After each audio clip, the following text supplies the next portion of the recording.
know that you're a threat. With the rest, let's go. We won't fit in your box. We don't quit, we won't stop. Ride us all to the top. We won't fit in your, we won't fit in your, we won't fit in your box. No, we don't quit, we won't stop. No, ride us all to the top. Whoa. We won't fit in your box. No.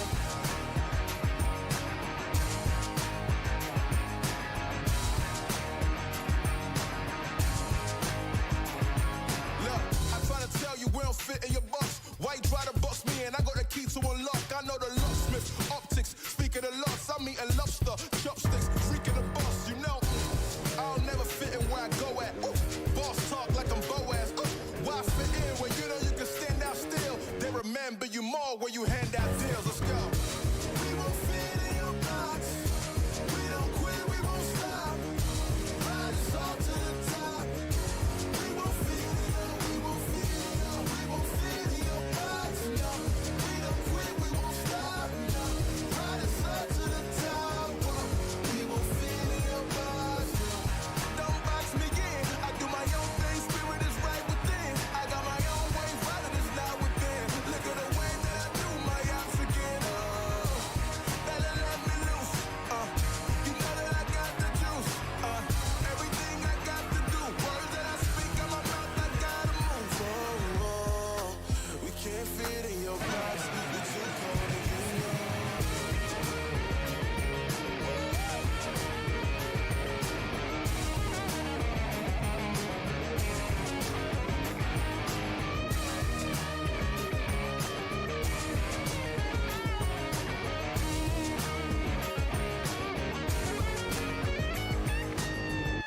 We won't fit in your box. We don't quit, we won't stop. Ride us all to the top. We won't fit in your, we won't fit in your, we won't fit in your box, no. We don't quit, we won't stop, no. Ride us all to the top, whoa. We won't fit in your box, no. Thank you, Ben, for coming out tonight. My name is Sanhok. Let's go.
what you get when you're sitting as a vet. But everybody know that you're a threat. With the rest, let's go.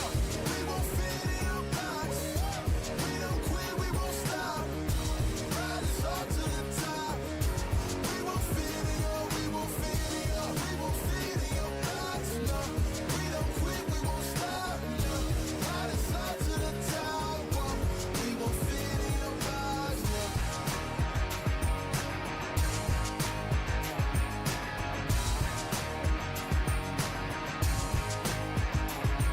Look, I try to tell you we don't fit in your box. Why you try to box me and I got the key to unlock? I know the locksmith, optics, speak of the lots. I'm eating lobster, chopsticks, freaking the boss. You know, I'll never fit in where I go at. Ooh, boss talk like I'm Boaz. Ooh, why fit in when you know you can stand out still? They remember you more when you hand out deals. Let's go.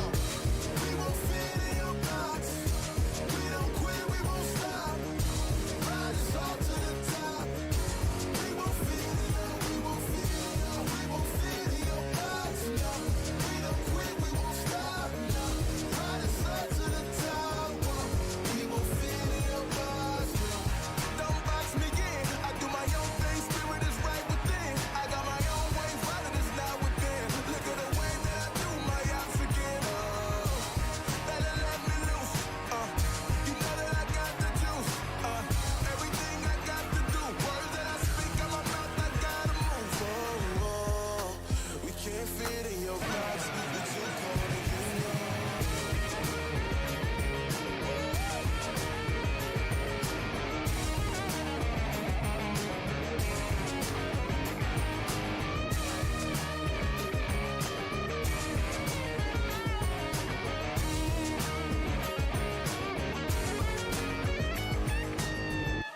We won't fit in your box. We don't quit, we won't stop. Ride us all to the top. We won't fit in your, we won't fit in your, we won't fit in your box. No, we don't quit, we won't stop. No, ride us all to the top. Whoa.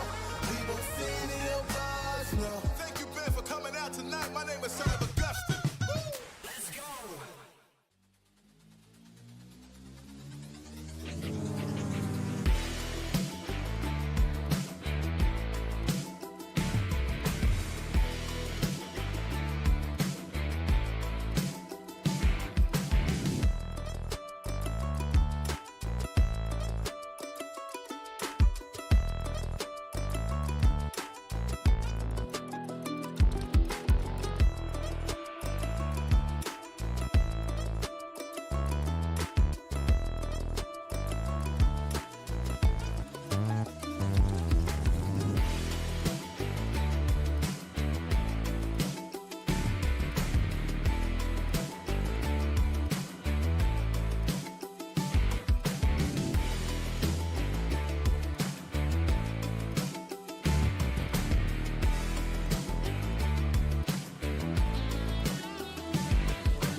W2D1 في همام للقوة للانتصار من زكريا. كروس جيمينج وحش وحش وحش.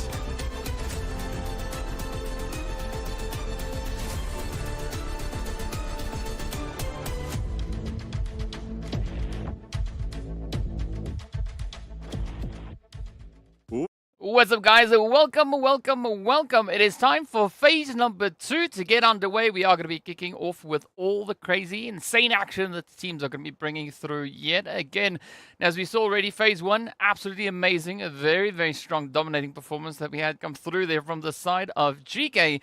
But as we get ready to move into this next phase, right? Moving into phase number 2, as I mentioned last week, we are going to be looking at a bit of a shuffle, right? When I say last week, last phase, which was, of course, just 2 days ago, seeing that today, well, is Friday, right? So on Wednesday, as I mentioned, we are going to be looking at a bit of a reshuffling with regards to the teams moving into the second phase. Of course, the map rotation, nothing is going to be changing on that front. We are still going to be looking at exactly the same map rotation for day 1, day 2, and beyond. But it is going to be a lot of excitement, right? And I've said that already, as we are going to be looking at how this change is going to be impacting the team's performances, whether or not that is going to force any major drastic shifts having to come through with regards to those dynamics as the teams are going to be stepping up and making their way in. Who knows? Of course, we are going to be taking a look at quite a few things before we actually get into our very first match of the day. One of which I believe is going to be the overall standings. Right? It makes sense that we are going to be taking a look at that. But of course, in the meanwhile, be sure to let me know in the chat. Who do you think is going to be taking the victory on our very first day here in phase number 2? Of course, based on what we've seen come through from the previous stages, or previous phase rather, there is going to be a lot of opportunity here for the teams to try and, you know, just strengthen things up. Maybe looking to bring in an extra bit of a push with regards to the domination, as I think domination is essentially going to be the name of the game, right? That is what the teams are going to be looking to bring in, try and secure. As we know, we had quite a bit of action come through on the lovely Lovic itself as well. So there's so much for these teams to compete for. And of course, also, aside from positioning, they are going to be playing for bonus points as well as they share either of that prize pool. So the higher they are able to get themselves up, moving through towards the finals, the better chance they have of, you know, not having to work as hard on the very first day, especially not that very first match.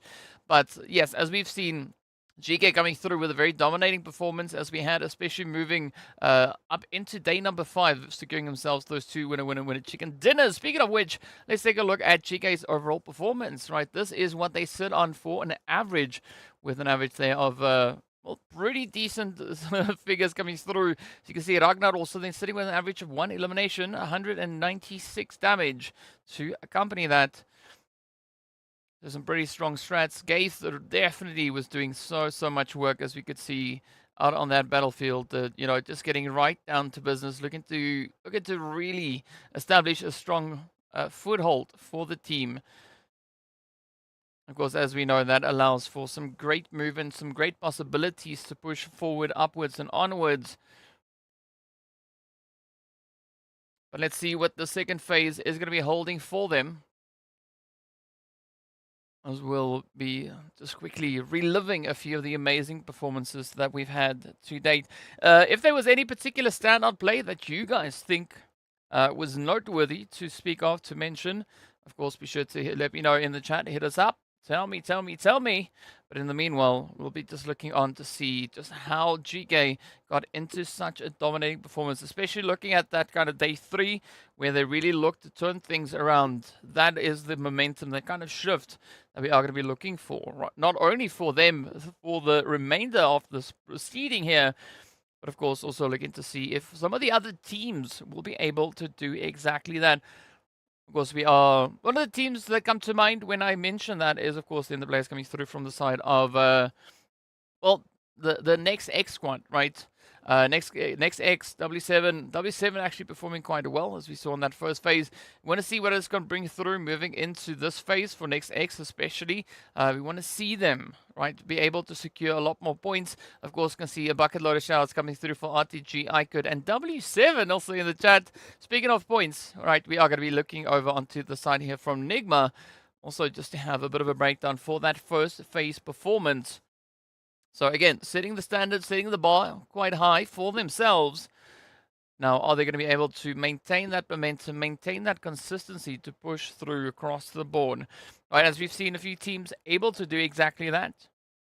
Not having a lot of faltering taking place.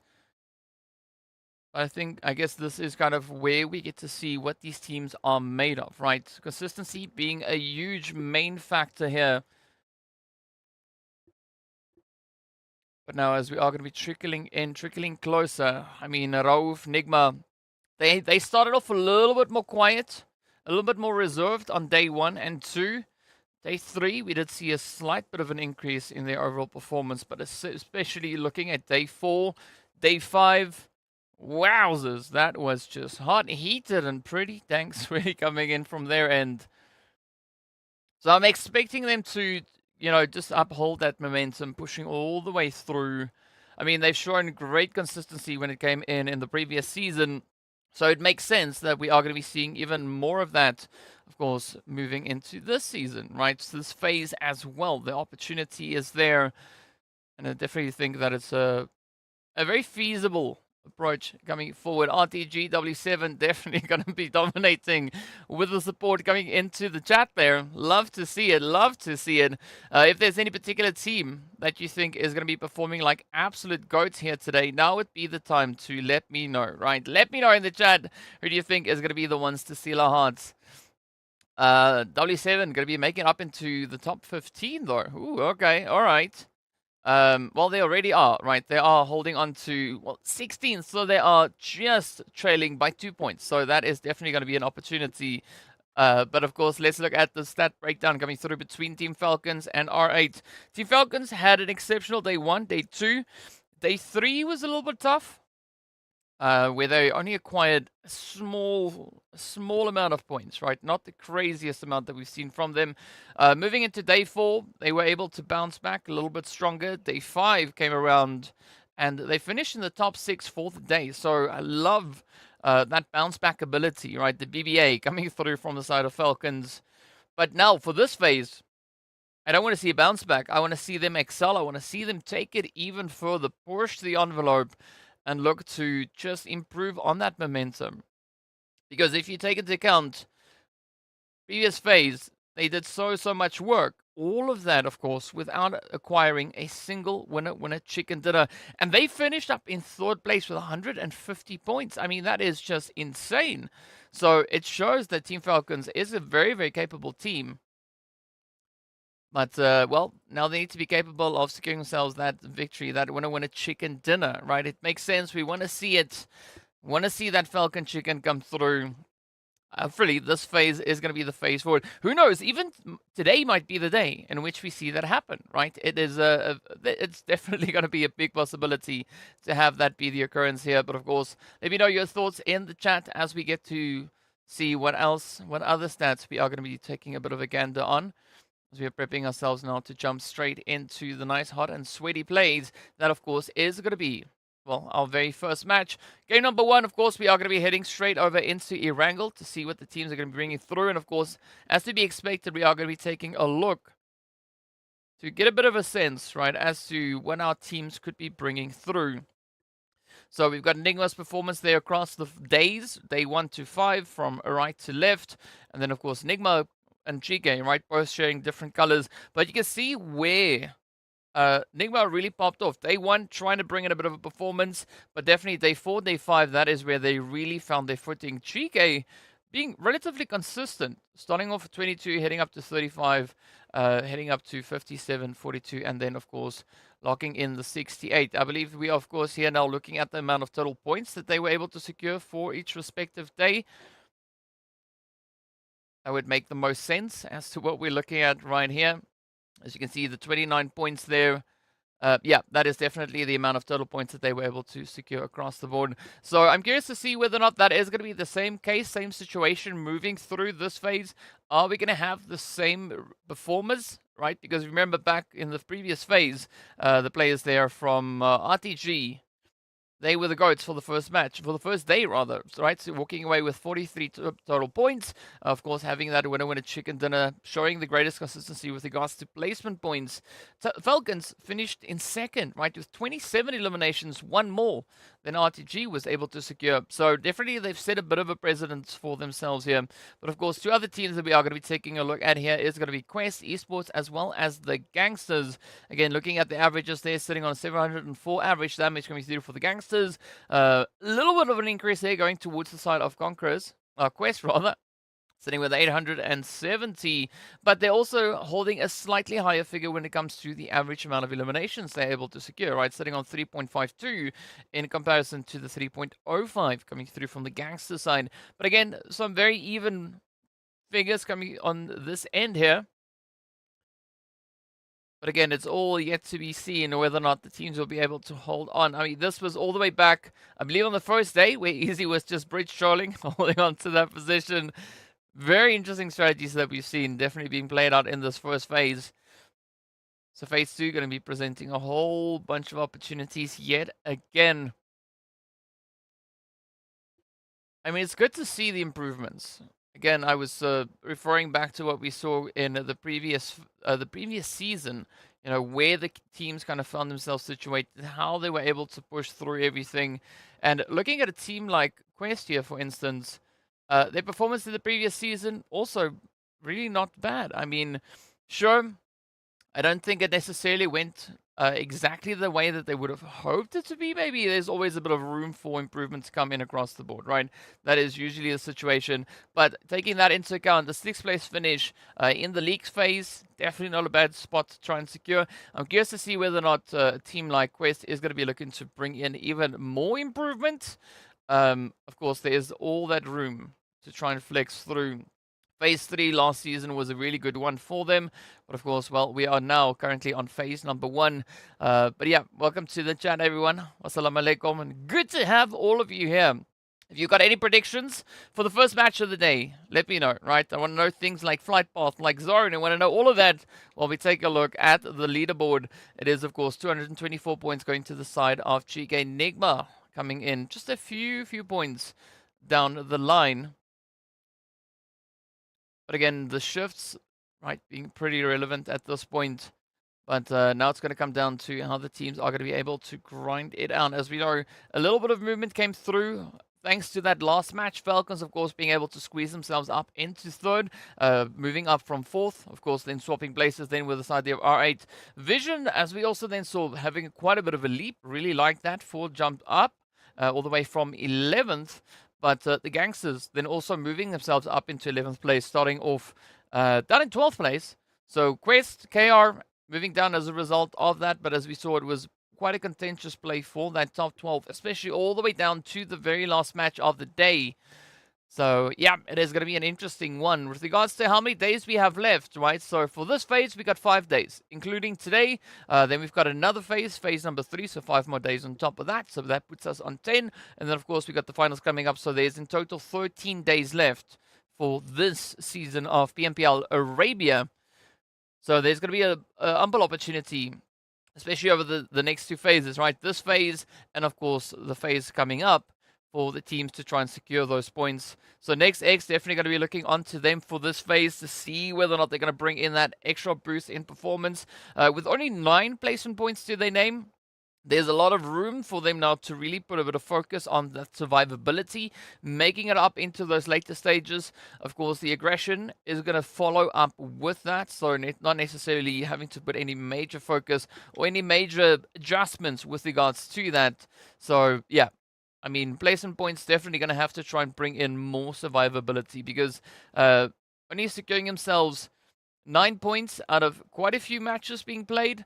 I mean, that is a little bit of a problem. If you look at it, it brings us down to the amount of games that they were playing was 20, right? So 9 placement points in 20 matches. Yeah. Right, really got to try and push to at least that 8th position. As we know, that's where you get your first placement point. Then, of course, from 7th and upwards, more placement points do find their way on through. So I'm curious to see whether or not that is going to be the approach for them, right? Whether or not that is going to be the play. But, of course, phase 2, we got to shuffle with regards to groups. So as we take a look at it, You can see the players there from RTG and Co. They are going to be situated in Group E. So we work from left to right, right? Group A on the left-hand side is going to be the Gangsters, GK, as well as Next and Quest. B is going to be NIGMA, Twisted, KR, and Broody Fruities, Brute Force. Group C is going to be NASR, Team Falcons, IKURD, and the ONYX Ravens, and beyond. Our maps for the day is going to be Erangel, Miramar, Sanhok, then of course Miramar and Erangel to close it off at the end. So a very exciting lineup here as we go for a little bit of bread and butter before heading into the dusty dunes, then getting nice down and sweaty, and then we copy, paste, rinse, repeat.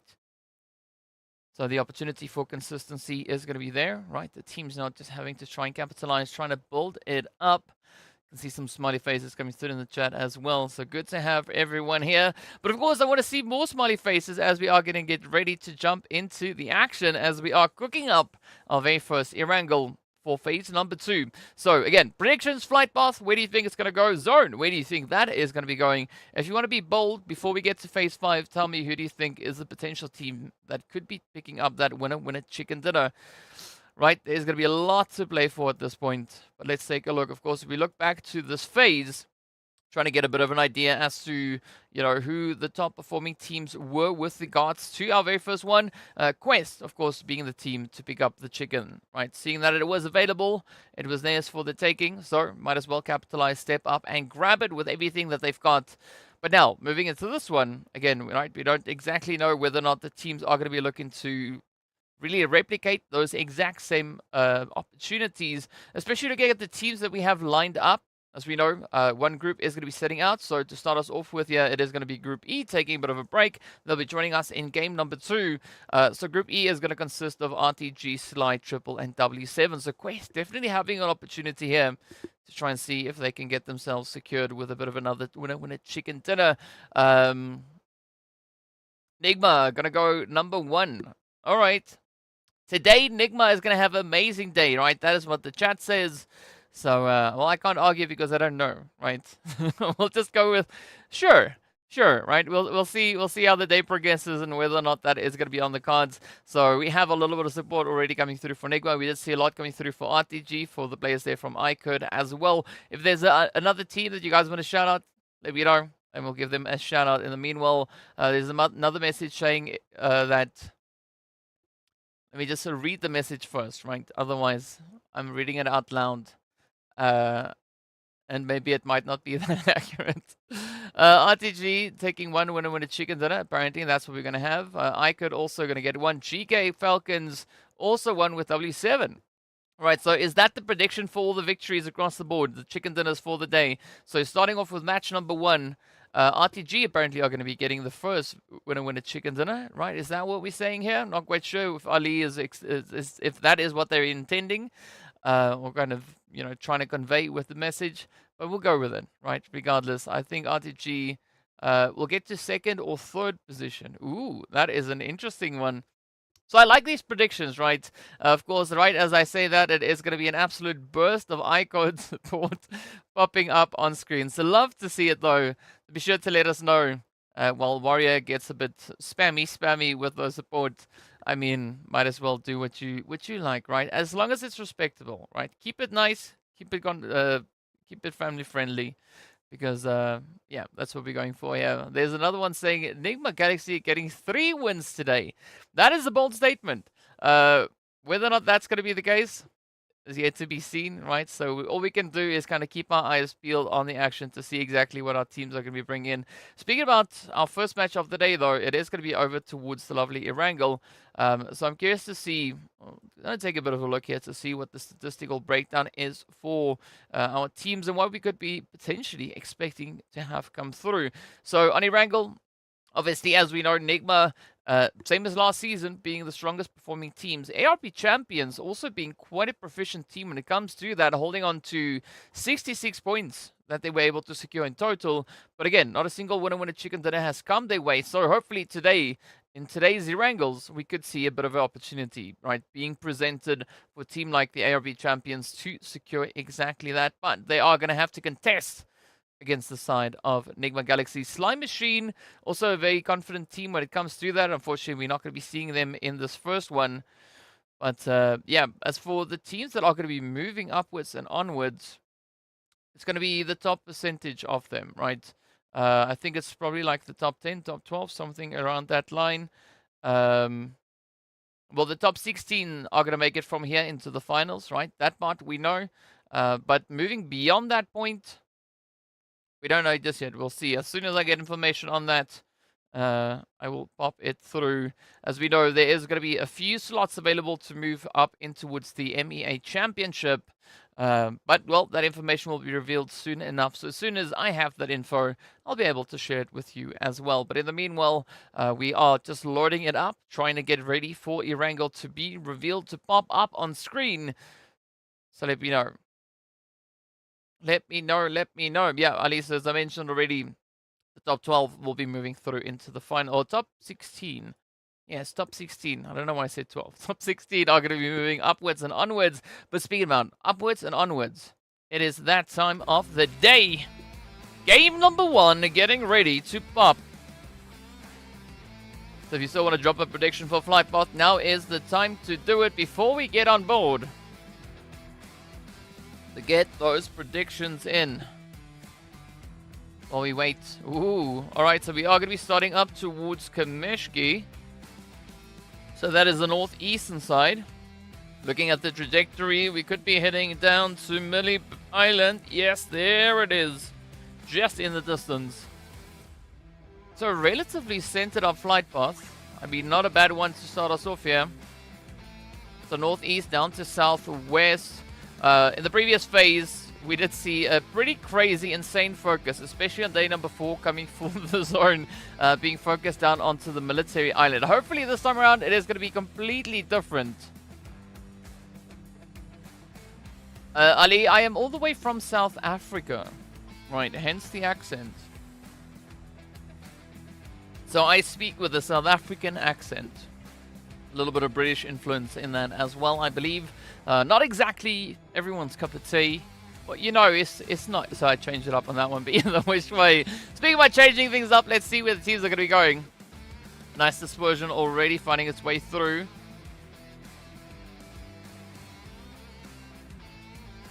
Also waiting in anticipation to see what the zone will bring. Where would you like to see that zone go? Ooh, up north. Like it, like it, like it. We'll take it. The Brute Force squad now going to be feeling quite happy about that zone. As they are essentially going to be holding on to a very centered position. As they are going to be pulling up into Saverni. ONYX Ravens right there alongside with them as well. Yeah, a slight bit of a British accent. I mean, I can do it, but just a general British accent, right?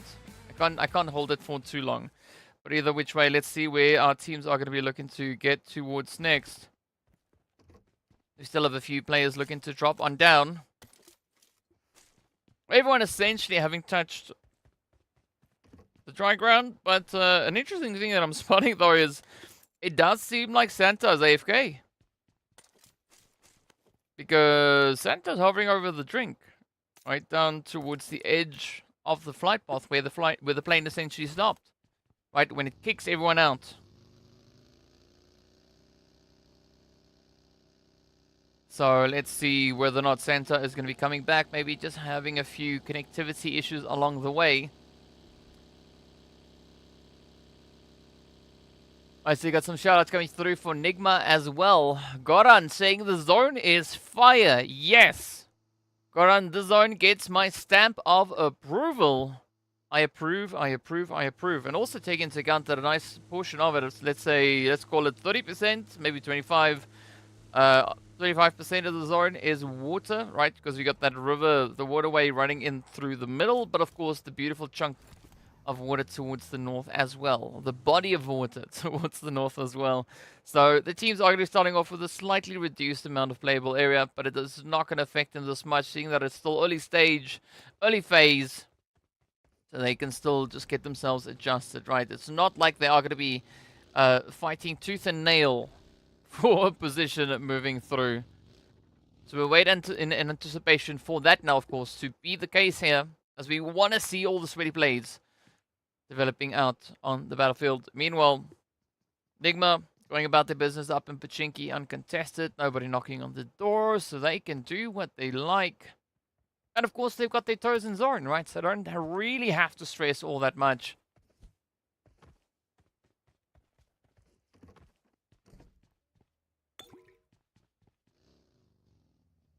You don't think Nigma's going to be performing because of this? No. I think Nigma is going to be performing. The zone is not going to be any deterrence.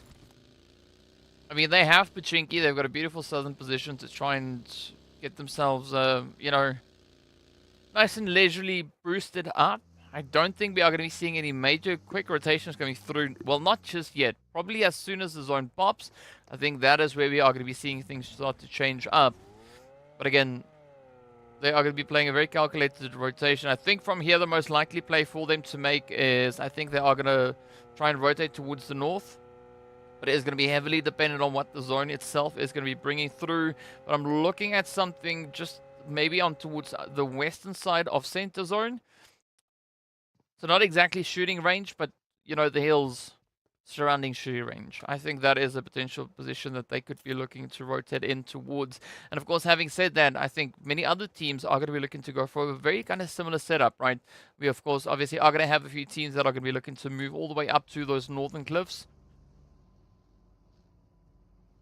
But who that will be, well, we don't know just yet. In the meanwhile, NASR are going to be looking to be one of the first teams to take the trek up north, as we have the Gangsters and CONQUEROR getting ready to pull into South George. Of course, R8 already holding on to the edge of zone, so it is going to be a little bit challenging for both the Gangsters and CONQUEROR to get themselves situated and squeezed in.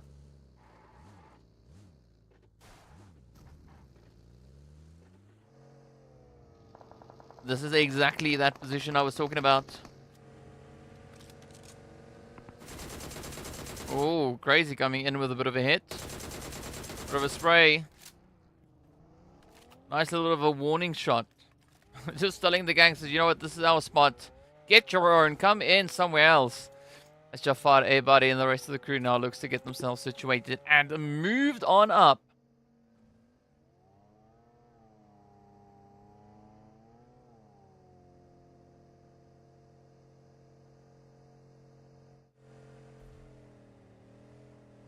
Right, so now a lot of rotation going to come through here. So the teams are, you know, again, just looking for that nice position to call home, at least for the time being.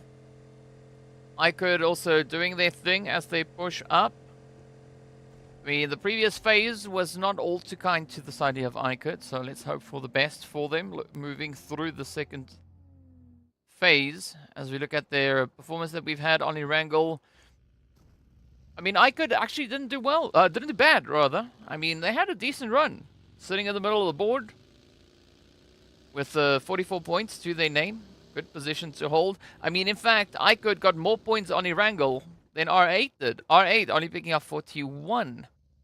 And IKURD also securing themselves a few more placement points. So there's definitely a lot to look forward to. NEXT, though, finding themselves 12 total points, 8 of which has come through from their eliminations.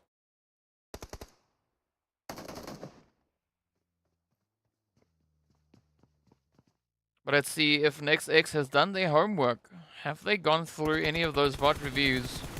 Ooh, up comes the spray now onto the side there of KR. Clever though, coming through with the Bunny Hadger. Yes, the Honey Badger hitting those shots in. See them lighting it up in the feed, but Salam now for the Falcons.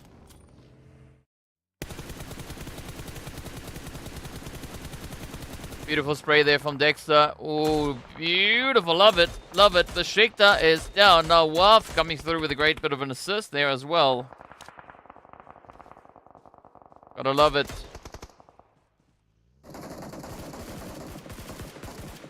It's a good starting point for NEXT. Also, Falcons trying to steal a few of those eliminations. But is it going to be enough, though? As we are looking at that zone, you can see, well, Santa has joined us. ARB, though, still all the way down on Sosnovka. I mean, I'm not quite sure what the play is here. I'm not quite sure what the approach is. But either which way, we'll take it. We'll just go with the flow, follow the motion. They are going to be doing a little bit of that blue zone surfing, looking to get themselves all the way up into this next zone. As you can see it now, just securing up on towards that position between shooting range and Severny. As I mentioned before, Brute Force, they are going to be smiling ear to ear with this layout.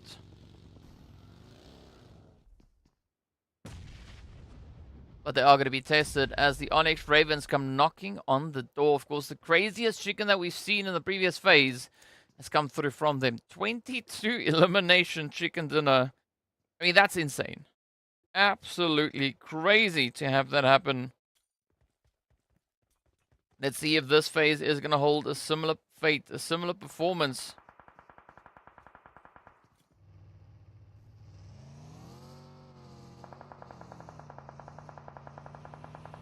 Right, so now a little bit of noise being made. Ooh. They get the initial knock on towards Ado. Yeah, Mir not going to stick around for this one. Instead, they are going to be looking to just get themselves out of harm's way.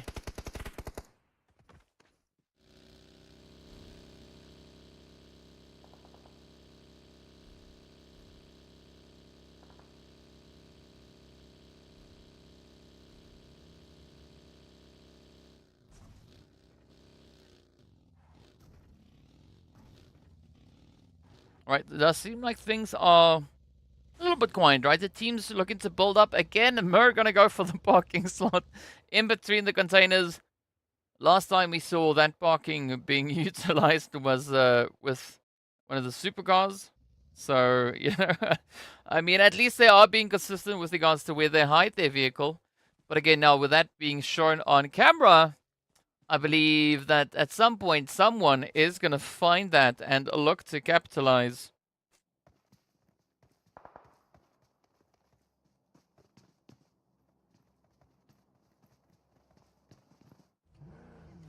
Alright, the predictions coming through as well. Brute Force, ONYX, Falcons, Vision, and R8. So very broad spread with regards to who could be taking it. I'm surprised to see such a wide net being cast, right? So as we know, we did see that chicken come through from RTG, but of course, well, RTG is not here. Slime Machine also a strong performer. You don't necessarily have them here. So I think a runner's up. I think it's going to be between either NIGMA or the ONYX Ravens. Who knows? Who knows? We could maybe even add the GEEKAY into that mix.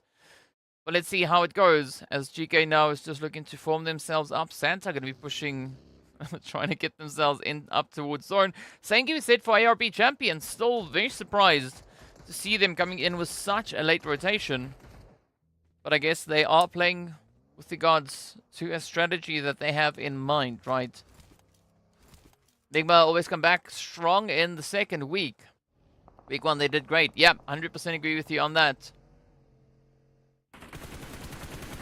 And usually it's right out of the gate where we see that step up.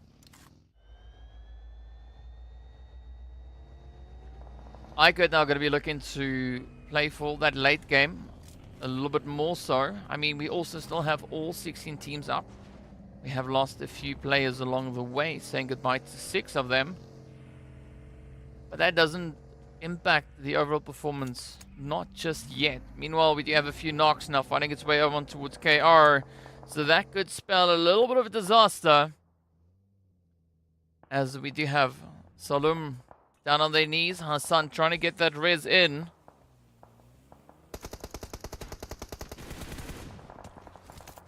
Oh, but the push is there. And of course, the third party sprays come in as Leith does secure it. An abrupt, unfortunate end. But it is what it is.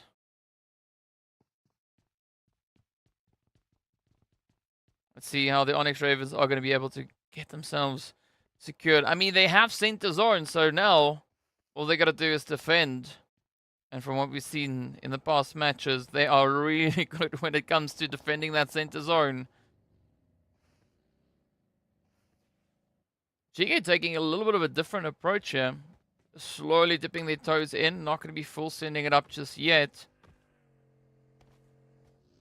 maybe waiting for the teams a little bit further up ahead to try and blaze a bit of a way, right? To alleviate a little bit of that pressure, that congestion. Speaking about congestion, though, NASR going to be opting to rush straight on forward. Not necessarily pulling up into its shooting range.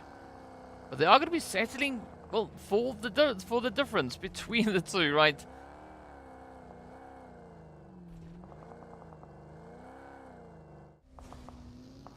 Oh, but this is going to be a very, very tough position to hold.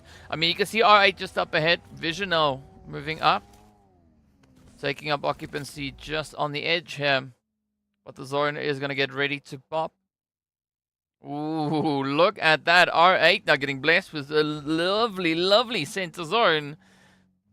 But Vision right there, ooh, is going to convert into some aggression. The shots continuing to fly on in.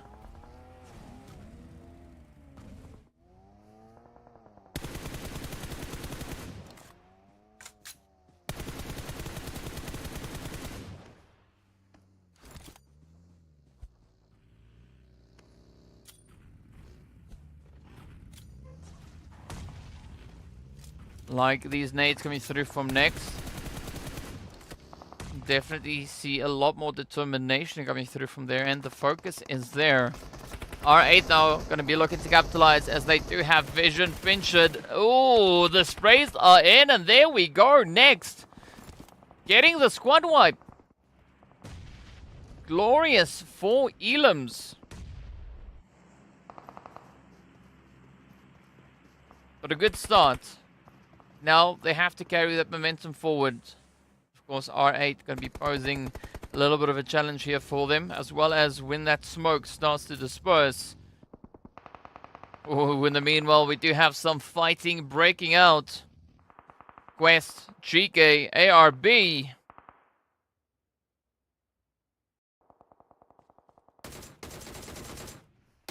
Santa, even though they might have had a little bit of a slow start, so we're going to be looking to rain down a little bit of chaos.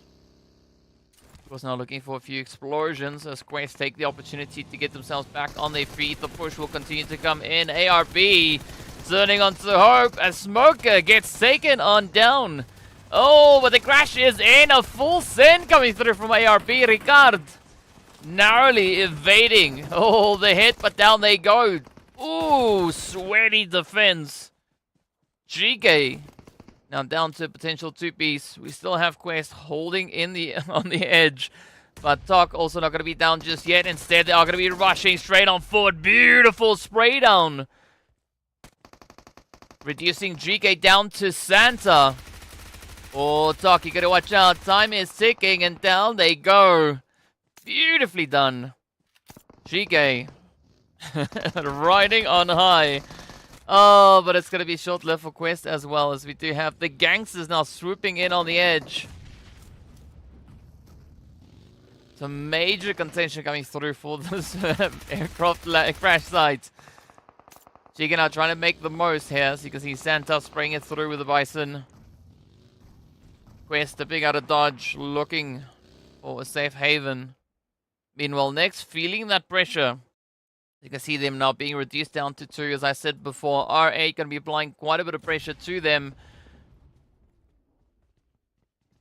Prestige with that nade could spell quite a bit of disaster, as we have... Oh, Ragnar instead getting hit by the nade, or Ragnarok. Now Wealth not going to be backing off. Oh, rightly so, as they get the hit on Prestige. 2 down. 2 more to go next. Could still look to turn the tables. GEEKAY, though, getting taken down in 13th. Wow. Oh, next X not going to let this one go for free. Instead, they are going to be putting up a heavy defensive strategy. SK's on now. The last hope left for R8. Next, just holding on. This is phenomenal. I mean, let's see how the rest of this match goes for them. They are currently sitting on 6 eliminations. Next now going to be looking to find the next. There we go. 1 down, 1 more to go. Esketon breaking off, heading up to center zone. So that will allow for a bit of continuation now for the R8 squad. Meanwhile, the gangsters are going to be rolling in as well. Easy, waiting on the edge. Now, WAF 3s really need to get themselves out of the shooting range, because they are going to be target practice for any of the surrounding teams. Down goes the Falcons. Wow, some major upsets. Falcons, Vision, and KR getting sent back completely empty-handed. You see ARP and GEEKAY at least finding a few eliminations.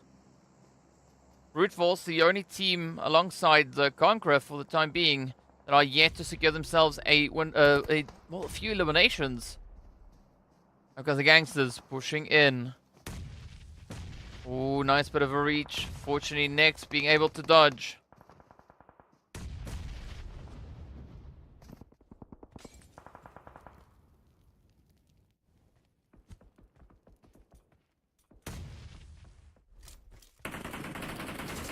Oh, nice strategies.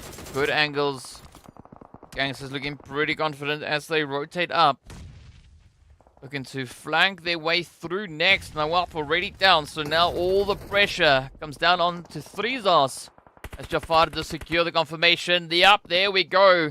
The ticket getting punched, but Next though with 7 eliminations. I mean, wow. In one single match, they essentially secured the exact same amount of eliminations as they got on Erangel for the entirety of the previous phase. That's phenomenal for Next. I mean, great start. So close to getting those placement points, but meanwhile now it's going to be NASR up against NIGMA, but Freak says thank you so much for coming. It backs them up and off goes the hits. Down to the final 7 squads we go. Zone getting ready to pop as well. Could still swing either which way. NASR at least getting shipped out with 4 elims up.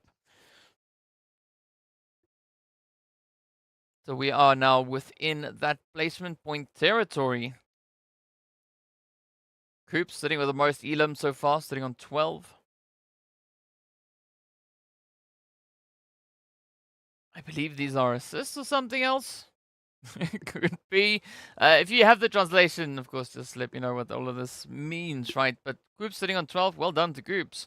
Let's see where the rest of the teams are going to be going. Brute Force trying to push in from that northwestern side. ONYX Ravens hanging around on the edge. So ONYX Ravens proving to be quite a bit of a menace from what we saw them do in the previous phase. Now, how is it going to get converted in this one? IKURD, oh, feeling a little bit of that heat. That spray going through is twisted. Going to be knocking on the door.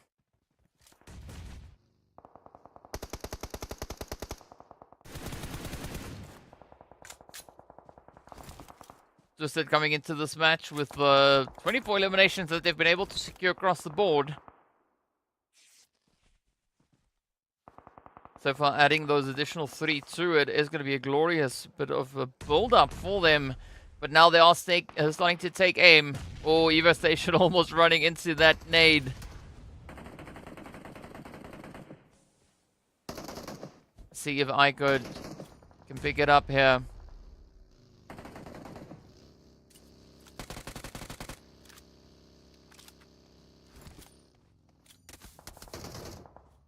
Going to be holding on to the edge. Again, not an overly aggressive push. And rightly so. You don't want to overextend.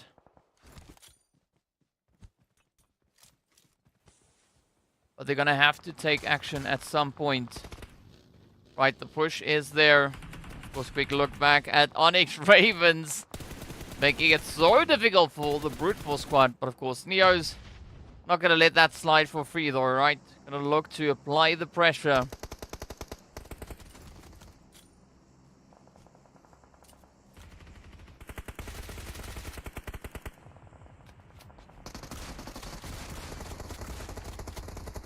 I mean, I'm fishing for hit markers out in the smoke. Unfortunately, finding nothing other than lead. Oh, easy. Beautiful hit from Cryptor as they do just double down on Ali. Crypto now trying to spring into action again, trying to hold a bit of a defensive position here. Both teams still contesting for the edge of zone. So nothing in the clear, but IKURD, oh, golden, down they go. As R is an absolute menace. ONYX Ravens sitting on 6, Gangsters sitting on 6, Elam's NIGMA up on 7. Twisted, still going to be holding on to 3. As they do look to carry Dummy back into safety, but again, this elevation could work out phenomenally for the side of Twisted. His Eva Station just applying that pressure down onto Aram. Oh, the third party hits are in. And Freak actually manages to get the knock. But with that, the ONYX Ravens also get their ticket punched. Down they go. Ali, the last hopeful left here for IKURD. Looking to ride it out, but unfortunately, Evo Station thanking them for the opportunity, but with that, Jafar shooting from afar locks it in. A very interesting split coming through from the Gangsters here, though. Jafar now paying the ultimate price for being so far away from their teammates. You can see Walsh all the way off in the distance on that southern edge.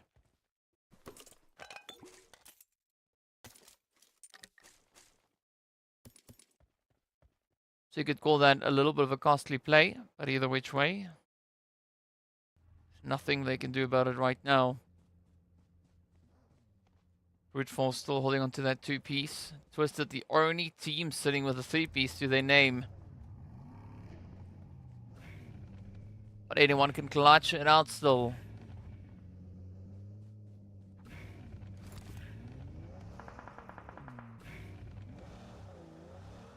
Love the sound coming through as the vehicle is just idling on the edge.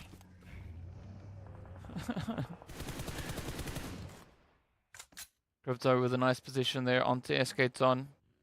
SK-Ton going to try and keep it nice and quiet. Same approach going to come through here for the side of Walsh.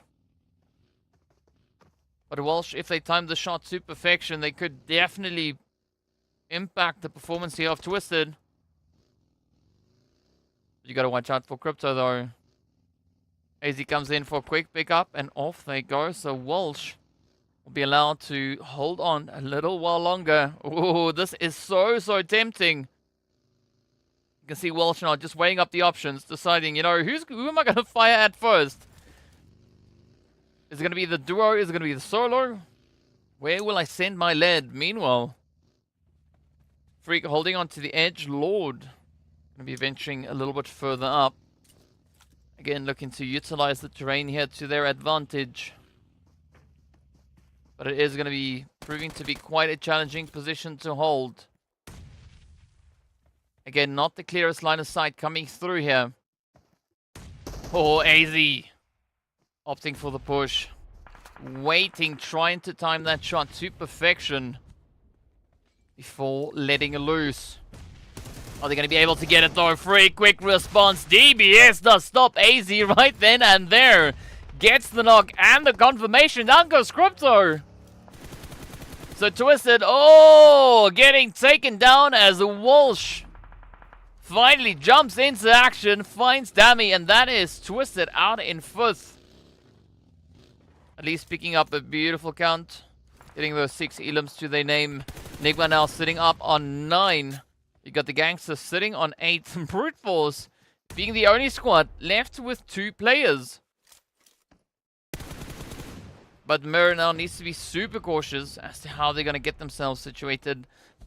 Because looking at all these solos we have, some major upsets could still be played. SK-Ton, Walsh, and Freak definitely going to pose quite a bit of a threat here to them. Ooh, with that, Murder gets confirmed, and we are down to solos.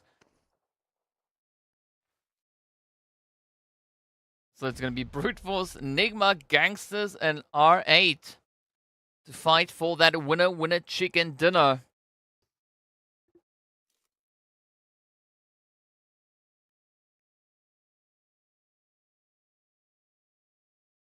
And now we wait in anticipation for that 9th phase to come. Got about 20 seconds left on the clock. Everyone is situated in the zone. Freak now just trying to scoot themselves in a little bit more. But again, needs to be very cautious. Can't draw too much attention to themselves. But an interesting setup here is the moment SKTon gets up, they could have a bit of a line of sight. Potentially onto Walsh, but especially over on towards Neos. But that means if they can see Neos, Neos can see them. But it seems like Neos is pretty much focused over onto Freak. Walsh now needs to move a little bit further forward, as we do have that blue zone creeping in. This is the beauty of the 9th phase. You're gonna have to play your hand, right? You're gonna have to push forward. Walsh now taking the dip here as they move in. SKTon trying to jump into action, but instead they will fall. Walsh, beautiful confident rotation on that one.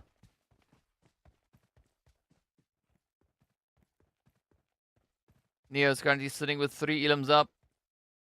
The Gangsters, NIGMA, both squads sitting on 9. Brute Force, the only one sitting on 5.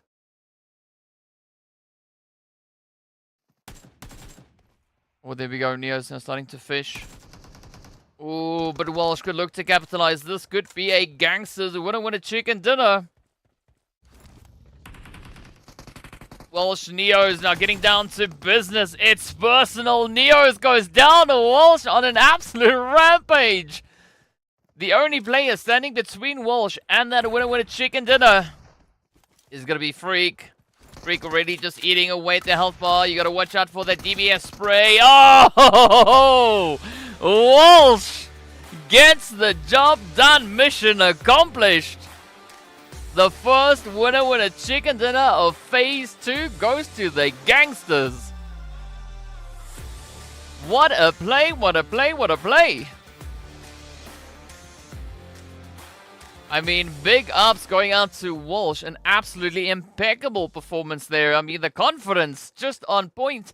I mean, the beauty of it was just timing that shot to perfection, right? Not venturing out, waiting to hear that reload come through, waiting for the DBS to find itself where it is, right?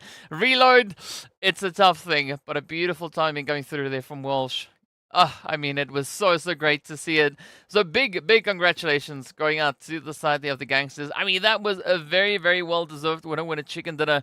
And they did so actually with quite a few points to their name. Oh, man. Yeah, just use the M4. Yeah. I mean, DBS is pretty devastating at close range, as we all know, right? But sometimes you can't rely too much on it. You know, the aim is difficult. The aim is really difficult, as we saw there. And of course, you have limited shots, right? Until you have to reload. But you got to give it to Walsh. Walsh just locked that one in. I mean, well played. Great way to start off the proceedings here. Gotta love it. But of course, speaking about loving it, right? I'm pretty sure that the squad there from the Gangsters are going to love the amount of elims that they were able to secure, walking away with double-digit figures. That's what we like. Of course, speaking of which, let's take a look at the leaderboard. It's going to be 11 going over to the side for the Gangsters with regards to those eliminations to conclude them on a 21 total. 15, they're going to go to the side of NIGMA. Broody Fruities coming through with 10 points up. 5 on either side, right? Placement and elims. But a heavy hand being dealt at the top of the leaderboard, resulting in quite a few donuts over on the second page. CONQUEROR, FALCONS, Vision, KR, all getting sent back empty-handed. Man. Right, I don't know if that is a... I wouldn't say that anyone was throwing anything, but you got to commend the consistency coming through here from Walsh. I mean, it all started with the jump that they took over onto the side of, I believe it was Twisted. Yes, it was indeed Twisted. Finding that final player. I mean, great start.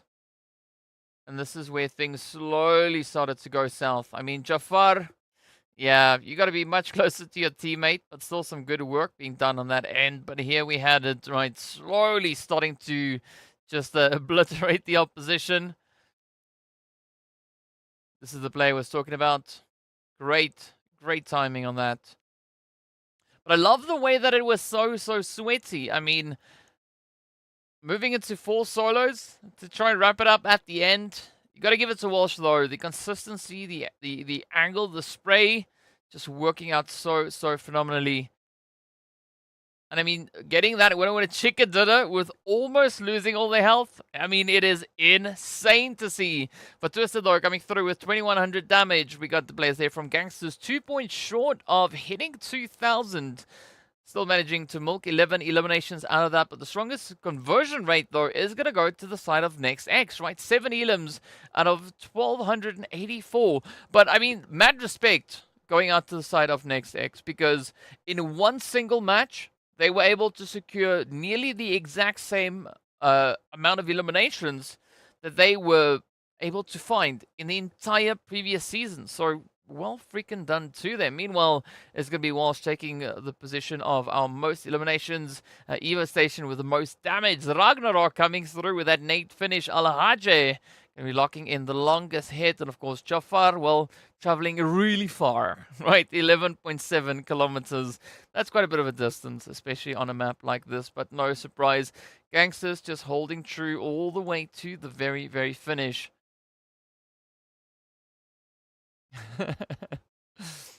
Yeah, but what an exciting match number 1 that was. Of course, as we know, we still have 4 more to go for today to see what the first day of phase number 2 will be holding. And of course, as we saw for the next match, we are going to be venturing over across into the lovely, lovely Miramar to see how the teams are going to be performing. But of course, this is also then the opportunity for us to see what the players from Group E will have in store for us. This is going to be their first match of this phase. So that is going to be RTG, Slime Machine, Triple Esports, as well as W7 Esports. So I want to see some waves maybe potentially being created here. Who knows? That could be exactly what we could have heading across onto our screens. Now, with regards to our top performing teams that we have on the map of Miramar, GEEKAY definitely, again, coming through with some strong consistency here, securing themselves those 2 winner chicken dinners. In fact, they were the only team up to this point to be able to do that, walking away with 81 total points. The most aggressive team that we've had so far on Miramar, of course, is going to be the side there of the Falcons, sitting with a very comfortable 47 eliminations, 2 more than what we've seen come through from the side of GEEKAY. So already setting the bar quite high. With regards to the teams that are going to be joining us for their first match of the day, RTG is going to be our 3rd highest performing team when it comes to this map. So again, some pretty high expectations. I want to see whether or not they are going to be able to deliver on that. Currently sitting on 67 points and a winner chicken dinner that they've been able to find on the map of Miramar. So no pressure, right? No stress coming through in that direction. Then, of course, the closest we have to them out of our participating teams is going to be NIGMA, holding on to 5th position, but also not a single chicken dinner to their name. Same can be said for the Falcons.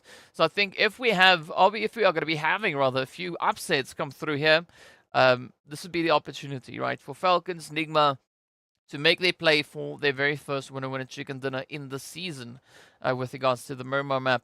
But whatever they don't accomplish in the first one, the opportunity will potentially be there moving into the second Miramar. We'll see that over on match number 4.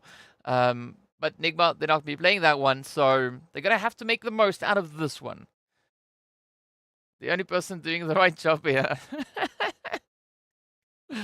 Oh, there we go. Thank you for that one, Sticks. Yeah, Sticks and Stones can drop some comments. We just need someone named Stones in the chat, right? Because then we got Sticks and Stones. I think that would be quite exciting to see. But of course, speaking about excitement, we are loading up the plane. We are going to be venturing through. So if you have any potential predictions for what this match could hold, now would be the time to, well, let me know, right? Hit us up in the chat while we move upwards and onwards. Getting ready for a little bit of the dusty dunes. Shaking all the sand out of our boots. But thank you, Sticks. Appreciate you. But here we go. Let's get cooking. Alright, so flight path is going to start us off all the way down at Minas del Sur, Los Higos, southwest. Heading across the way, you can see La Bendita being on the path. Of course, it is going to be stopping up in Al Azhar. It's a very decent flight path. I mean, slightly to that southeastern side. I mean, when I say slightly, it's maybe a little bit more than slightly, but yeah, it is going to be an interesting drop location, especially for teams that like to go up towards Pozo, water treatment, Campo Militar, Torre Ahumada, La Cobreria, you know, all those kind of positions are going to be ever so slightly more challenging to reach. But of course, nothing wrong with a quick vehicle, right? Just hop in a vehicle, boom, boom, boom, off you go. Get yourself positioned, situated, and ready to roll with the action here. So let's now wait to see where that zone is going to be popping as well. Is it going to be complementary to this flight path? Is it going to be a spanner in the works? We don't know just yet.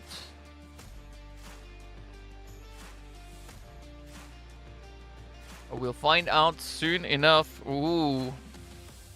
Zone is going to be going to the very edge of the map there. Down to that lovely Los Leones. So we could be looking at a city finish. Who knows?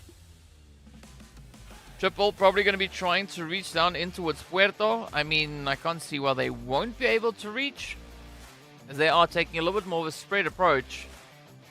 Ooh, seems like they're changing it up. Bandar actually dropping down quite early. Maybe the strat here is to try and play for a vehicle, like we can see Bandar already securing.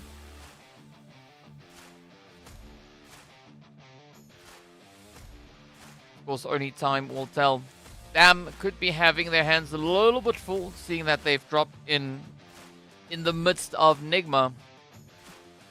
But I don't think it's going to be too much of a concern at this point, seeing that NIGMA could maybe be focusing their efforts on Los Leones. Gangsters, though, committed to dropping up in Campo Militar.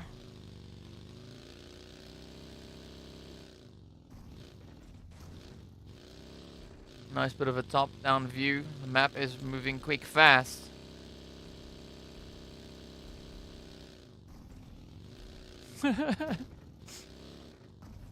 Yeah, that probably happens when you look down, right?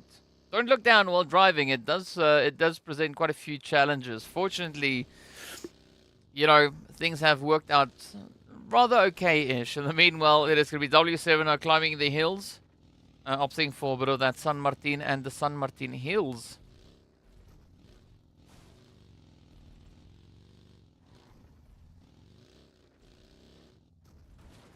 So, of course, they are going to be looking to get themselves looted before rotating back into the zone. Now, this does cost them a little bit of time. Unfortunately, they don't have far to go, so, I mean, it's okay. It's not going to be the worst start. Meanwhile, yeah, Triple managing to find their way all the way back in towards Puerto Pareso. Nice little bit of a drift. Getting to the big moving target. This is definitely one of those vehicles that is not too difficult to, well, hit with shots, right?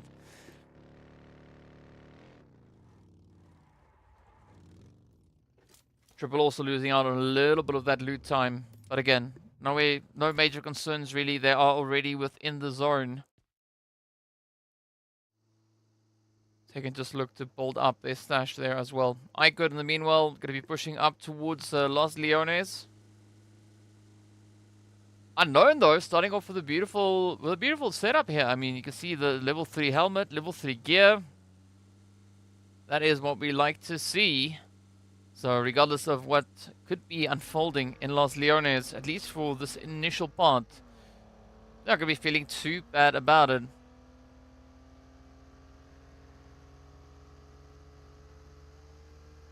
Brute Force, on the other hand, very committed to El Pozo. It's very interesting to see how determined these teams are to go to their drop location. Right, for Brute Force, come tough zone or interesting flight path, they are going to find a way to get themselves situated up in towards Pozo. That's where the hard work then comes through, is how are they going to be rotating back towards that zone. In the meanwhile, Twisted, not going to be venturing too far out. But we are not looking at any hard drops coming through, at least not for the time being. The blue zone, though, is on its way. Just under 3 minutes remaining. So Gangsters will be the first team to experience the blue zone, just tickling away at their health bars. Fortunately, it's only the first phase, so they can still spent a little bit of time out in the blue sipping on some juice before getting himself situated. Interesting to see Freak though with a Christmas helmet on. See that little star on top of their head. I mean, if it works, right? Might as well take it.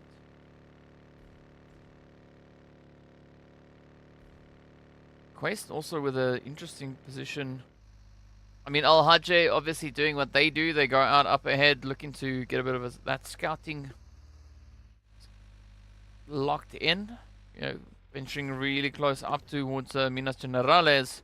But fortunately for Al Hajj, RTG, they've already disengaged from that position.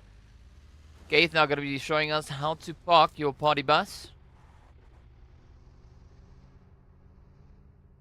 Of course, reverse parking is way easier to get out than it is to get in. So let's see where Gaith is going to be opting to go with this one. Yep, no, just leave it outside. Not enough space inside. It's already occupied with a whole bunch of printed things and what else. Meanwhile, RTG, now they've crept their way up in towards that more centered zone.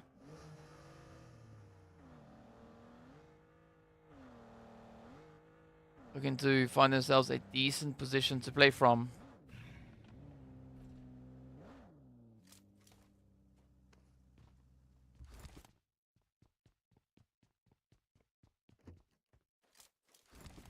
So moving towards the second stage, this is where we are going to be seeing some good potential for a bit of spray action to come through. As the gangsters now dip out of the blue, getting ready to push potentially up in towards Impala. It does seem like that is what they have in mind. Unfortunately for them, Impala is wide open for the taking. So no contestation going through on that position. And I'm pretty sure they are going to be quite happy about that. Meanwhile, the Falcons are going to be pushing up as well, but they could find Twisted just a little bit further down to the south. I think Twisted are situated up on the hills. Again, looking to play a little bit of the elevation, especially looking towards this region. Yeah, that is exactly where we find the side of Twisted. I mean, that position for Twisted is going to be pretty good, because they can see well onto the side there of the Falcons, looking at those rotations come through. The difficulty comes through with that southern edge. Aside from the fact that the teams are quite far away, you not necessarily have the clearest line of sight, but of course the zone is going to force them all to move, as it does center up onto the eastern side of Los Leones. So Slime Machine actually finding themselves in a really good position. Could see a little bit of a situation coming through with KR looking to move in as well. So 13 needs a little bit of fortification right there, because we've got Quest, RTG all on the way. Yeah, that's going to be a very, very tough one to defend. Meanwhile, Steezy and the rest of the Slime Machine situated in such a position that they have the line of sight, especially down in towards the eastern side of Los Leones.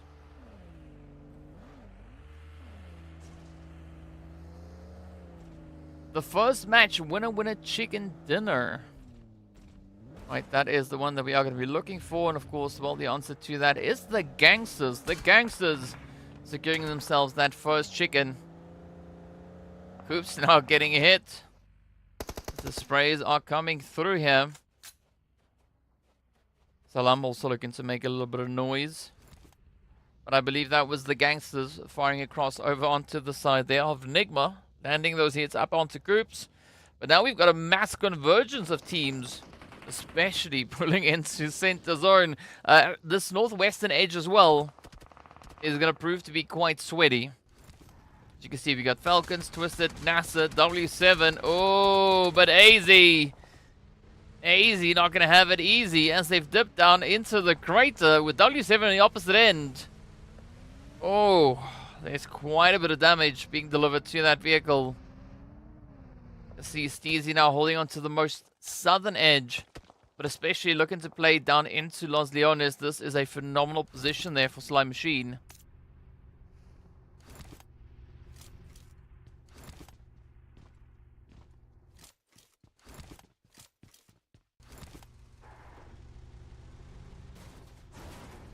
GEEKAY currently holding on to a 2-2 split. So we got Hope and Ragnar down on towards this more southern edge, with the rest of the crew on the eastern edge of Los Leones. Team Falcons also a little bit more spread out, but again, waiting in anticipation to see what the zone is going to be bringing on through. Brute Force also going to be one of those squads that are going to be looking to dip their toes in, as you can see them now rotating up from that western side. But fortunately, we do see a little bit of mobility coming through from the side of NASR, so I don't think Brute Force are going to have a crazy obstructed rotation moving in. It is also then going to be quite reliant on what Next X are going to be doing as the zone does shift. Ooh, even more in favor now of Sly and potentially even the players coming through from the Gangster squad.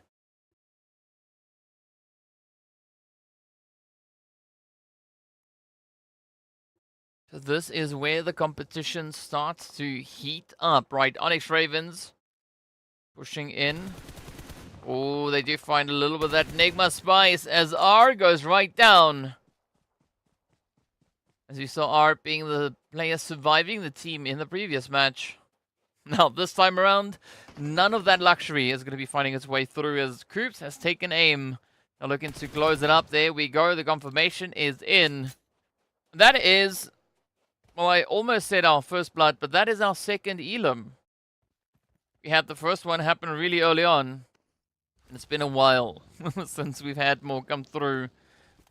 Of course, RTG being the other team that has lost a player along the way. Now it is going to be Bandar. Oh, they've spotted out Freak, but Freak has spotted them as well.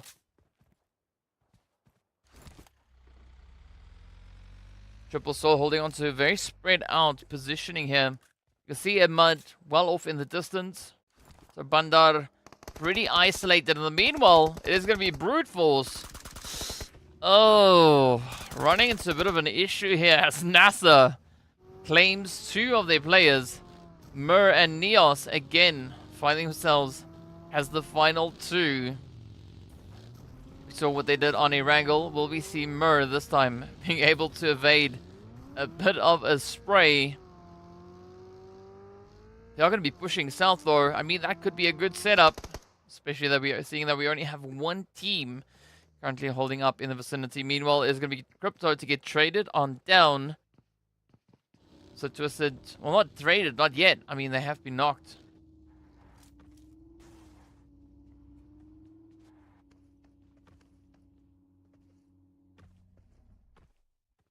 So NASR also trying to spread themselves out a little bit more on the edge there. They've already found a bit of an opportunity as we saw earlier, but of course IKURD just going to be holding to that southern edge.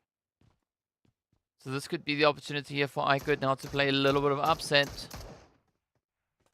It's easy now reaching across the way. Spotted out rather a little bit of that next X action.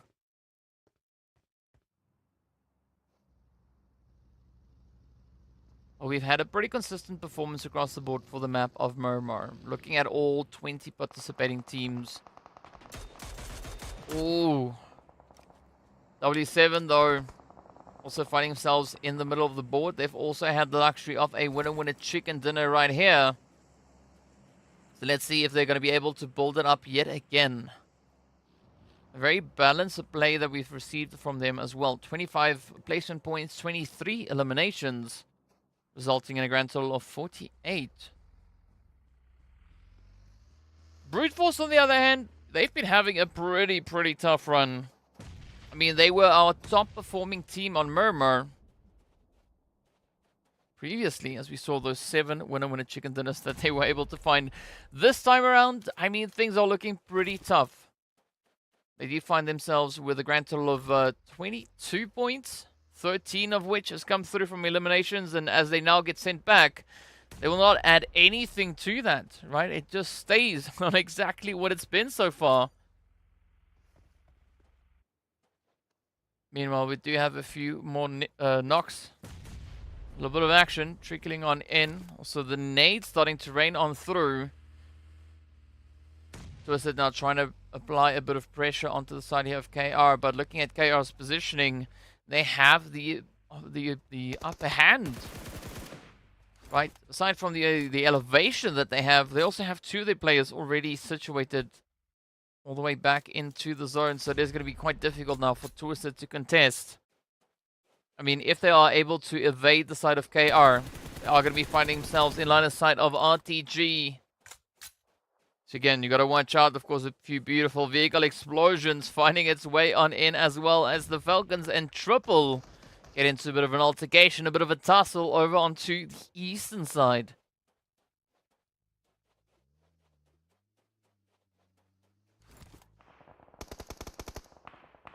So Bandar is down. It's all up to Ahmad. Oh, 3 Zars is going to be falling down the edge of the hill. Not a good, not a good play to make at this point. But let's see what is going to be on the cards for Ahmad. Maybe going to be opting for the res on towards Bandar. It's going to be quite risky though. But fortunately, Bandar does seem to be in a safe position. Oh no, that's exposed. Get back. ONYX Ravens, Gangsters. Getting it ready for a bit of action here as well. Let's see how Walsh is going to perform this time around. Oh, hey buddy with a beautiful spray. Locking down the edge of the compound. Opening up the opportunity here for Walsh to come pushing straight on through. And that is exactly what they'll do as they push on in. Triple goes down the meanwhile. Look at that. A near effortless spray coming through from the side there of the Gangsters. That is the ONYX Ravens. Getting sent on back to the lobby. IKURD now going to be looking to get a bit of a jump here onto the side of Twisted. Twisted are holding onto that 3-piece. Dammy, AZ now trying to lick their wounds. Hazy trying to get themselves patched up. But look at Crypto, not going to be waiting in the wing. Instead, they push on forward. Sending out the utility, trying to clear a bit of a pathway. You can see they still have quite a bit of a distance to cover to get themselves properly and securely situated. In the meanwhile, Dammy is down.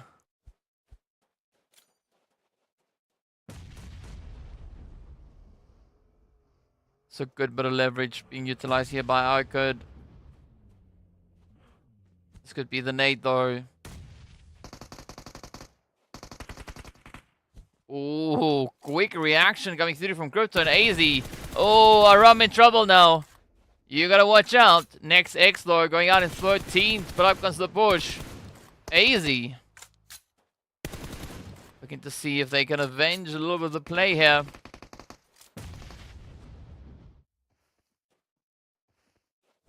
KR going to be sneaking in as well. So 3 teams now fighting for, well, essentially the right to rotate up into zone. Twisted still holding onto a beautiful bit of elevation here. So AZ, Crypto. I just need to find that play. Aram still going to be on the edge, but the blue zone is going to be forcing their hand. So Crypto now having to venture forward. Oh, down goes AZ, and it's all now reliant on Crypto to carry the Twisted name forward. Oh, the jump shot's coming in. Ali dipping out of the zone, dipping out of the smoke. Up they come. The push is there, and down it is. Ali secures the Elam, and that is Twisted out with 3 eliminations. IKURD now building up a good stash of Elams here, sitting up on 4. But are they going to be able to find a few more as KR are yet to move on forward? Meanwhile, as we turn to the edge of zone, it's going to be Santa with a very dangerously low health bar. KR running out of options as they look to push on forward. IKURD, I like what they're doing here. Looking to be an absolute menace. But 1 nade could end it all right here for Salum. Oh, no need. RTG sneaking up from behind as Rio does secure their 2nd elimination. Now, Kalaga and the rest of the crew here will be looking to just play a bit of a serious hiding game. Again, not a lot of positioning to try and utilize at this point. I like what 13 is doing though. Beautiful push. Yep. but it could be short-lived as Golden is going to be applying that pressure. Steezy, meanwhile, going to be looking to join back up with Attacker. Again, looking for a little bit more of a centered position here. As you can see, we still have 3 squads left with 4 on either side.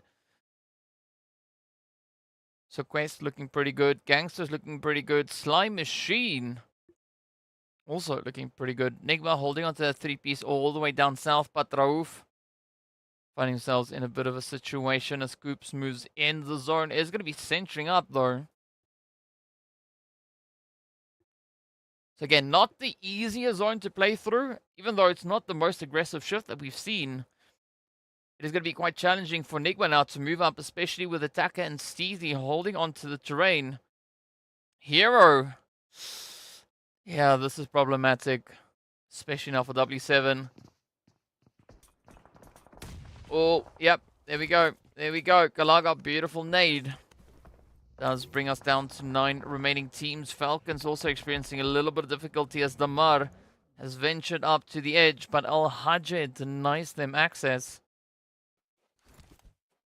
Fashe, 13. Also now having to figure out how are they going to rejoin back with the rest of the team. Bit of an opportunity here onto the side of NIGMA. But again, not a clear line of sight, so it's not going to be an easy call to make. Santa managing to get themselves patched up. Galaga meanwhile focusing over onto IKURD as they make their play for zone. Very easy pickings and the vehicle explosion proving to be quite helpful. Santa now going to be waiting for a bit of an opportunity. Could find the play onto Zakaria, but instead they will choose to keep quiet. Now look at this. There's going to be Galaga swinging into the action yet again. Down goes NASR. Very aggressive performance coming through here from RTG. Up to 5 elims. Gangsters and Quest, the only 2 teams now left of the full squad. NIGMA are going to be trying to push on forward. Looking to see if they can regain a bit of ground. Raouf does have that MG3 in hand. We did see 3 elims coming through from the MG3 before. That, of course, was over on Erangel. Not quite sure if that is going to be the case here, but the nade here from Attacker could be absolutely devastating. Quick response coming through from Koops, kind of beating them to the punch. But neither side having success with the placements. Oh, gotta watch out though. Walsh looking to build up that momentum yet again. This time around, not a single elimination to their name, but that doesn't stop them.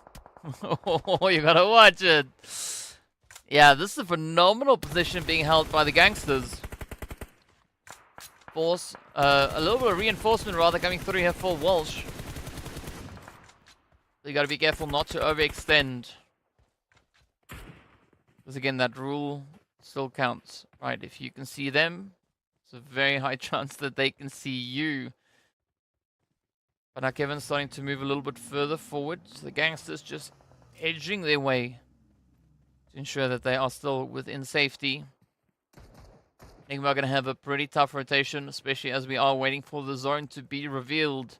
Santa also still alive, holding onto that container. And only Jafar is the player that we have within the zone. Hey, buddy.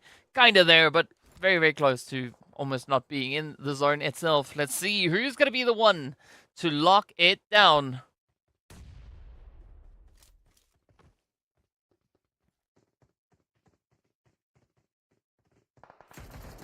Sly going to have the advantage potentially turned on them rather, as they now need to get off of the elevation. As you can see, not a lot of options remain.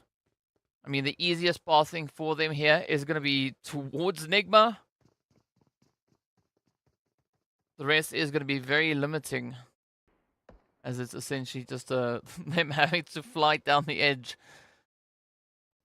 I think this is where NIGMA are smiling. Because, well, they essentially figured out what Sly needs to do. Of course, you could also just opt for a vehicle, come flying down the hill. Is it going to work, though? Oh, Sansa jumping into action. Finds the opportunity. Vehicles flying all over the place. Sly managing to land successfully. But now, of course, they are running into a contested compound.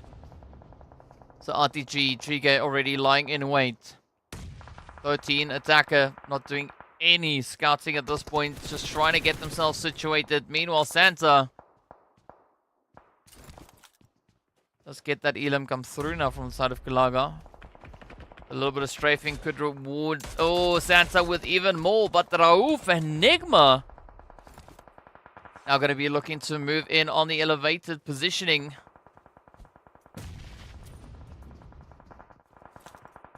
This could be risky though. But Santa might feel that it's worth it. Roof Lord gonna have to play careful, but there we go. Attacker goes down. Sly now getting taken down in 6. Santa jumping into action, trying to get ahead of that blue zone, but again, can't really venture outside because that is where NIGMA has a clear line of sight. Fortunately, it does seem like NIGMA is somewhat distracted, as we can also then see the zone has moved up ever so slightly. The push is there. Oh, Zakaria spraying down. He even, well, being flashbanged. So they couldn't see a single thing at that point. Meanwhile, the gangsters now looking to find a bit of an opportunity here onto NIGMA as Lord gets taken on out. It's up to Koops. A very emboldened gangsters moving through here. Playing that 2-2 split now, looking to condense it back up again. While Koops holds on to the high ground. But that is going to be a very risky position as we do see the blue zone getting ready to move up as well. A-Buddy now getting down to business.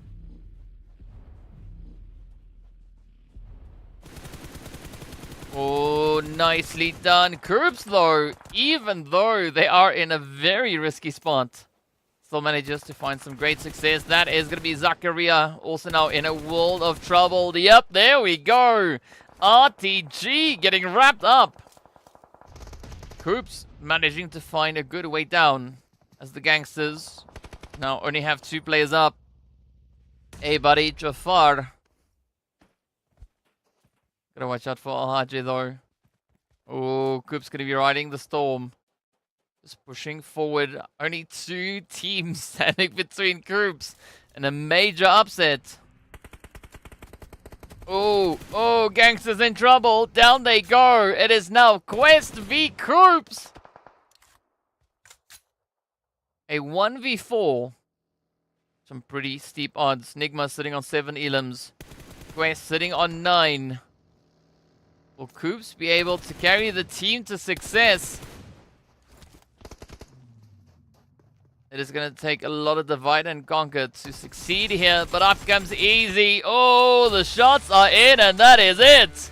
Quest securing themselves the winner chicken dinner.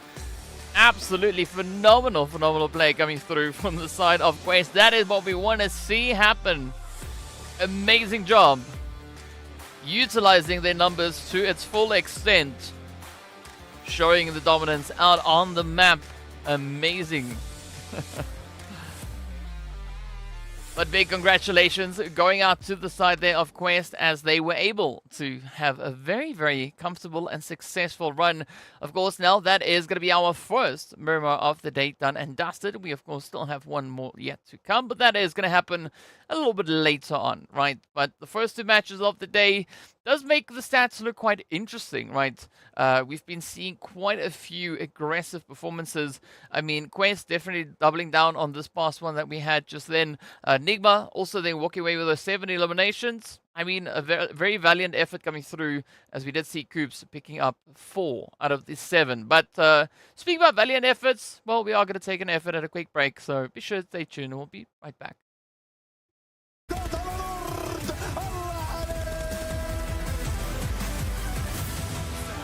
نجمة جالاكسي يا كوبس يا كابوس اللاعب الاخير جاء لورد الان وجاء رؤوف الان 1v1 فولد يحاول يرد عليك ما باي رد من القوه من الجبروت من لاعبين من مالك هنا يمين يسار لكن وينر يا تشيكن دينر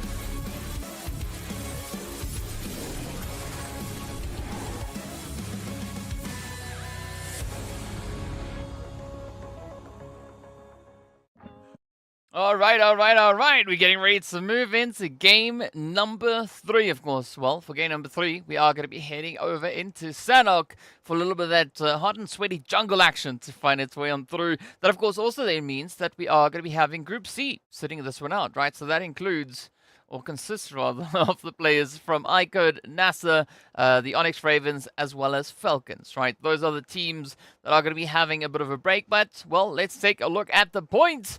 As you can see, Quest then walking away with a lovely 10-10, right?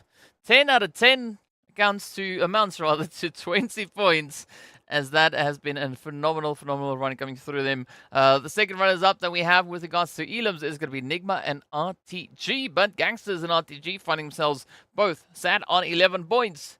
It's going to be Next X, the Onyx Ravens, and Broody Fruities, the Brute Force, getting sent back to the donut shop.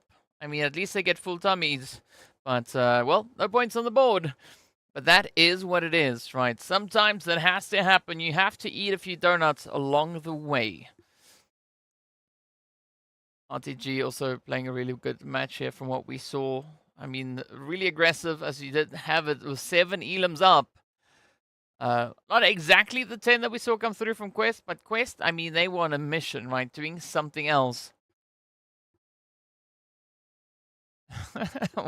What goes up must come down. I mean, it doesn't really apply to PUBG, right? Because your scores can only go up.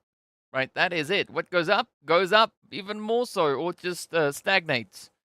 But there's no down. It is only up. So, yeah. Well, I'm talking about points, of course. But let's see. A few beautiful plays. Got to give it to Coops, though. I mean, that was a very risky position that they found themselves in. But as you know, it is Coops at the end of the day. Coops is going to find a way. And also managing to squeeze up into second place. But unfortunately, easy with that AKM. Well, just got the job done. Quest, though, going to be locking in 190 damage, managing to get themselves those lovely 10 elims out of that. But, well, yeah, the strongest conversion rate goes to Quest as well. As you can see, 10 elims out of 2000, so that is double. NIGMA coming very, very close to that with 1483. Managing 7 elims out of that, but a very heavy hand with regards to aggression coming through then from the Gangsters and the Sly Machine. Sly just looking to push the envelope a little bit further, securing 3 times their eliminations with regards to damage. So very, very impressive. Very impressive indeed. But aside from this, of course, we are going to be taking a look to see how this impacts our overall standings. Who's going to be our MVPs? Going to be taking the most elims, the most damage, etc., etc. So we'll be hopping into that in a short, brief moment. In the meanwhile, I mean, a very, very good Miramar comes through. Was quite surprised to not see GK really having the run that they were hoping to get. But as we look at our MVPs, it is going to be a Quest-dominated performance here. Kante with the greatest distance, easy with those utilities, as well as then picking up the most eliminations, with Coops landing the most damage. No surprise to see that happen. And Attacker, of course, being the attacker from far, far away with a 394-meter hit. The biggest one that we've seen so far, I believe, was 400. And that was back on day number 1 as well, if I'm not mistaken. But it's still some very impressive stats, especially if you take into account the render distance, right? How far these players can actually see. That's very, very impressive. I mean, I know the render distance stops round about there, maybe just a little bit further on at 400 and something meters.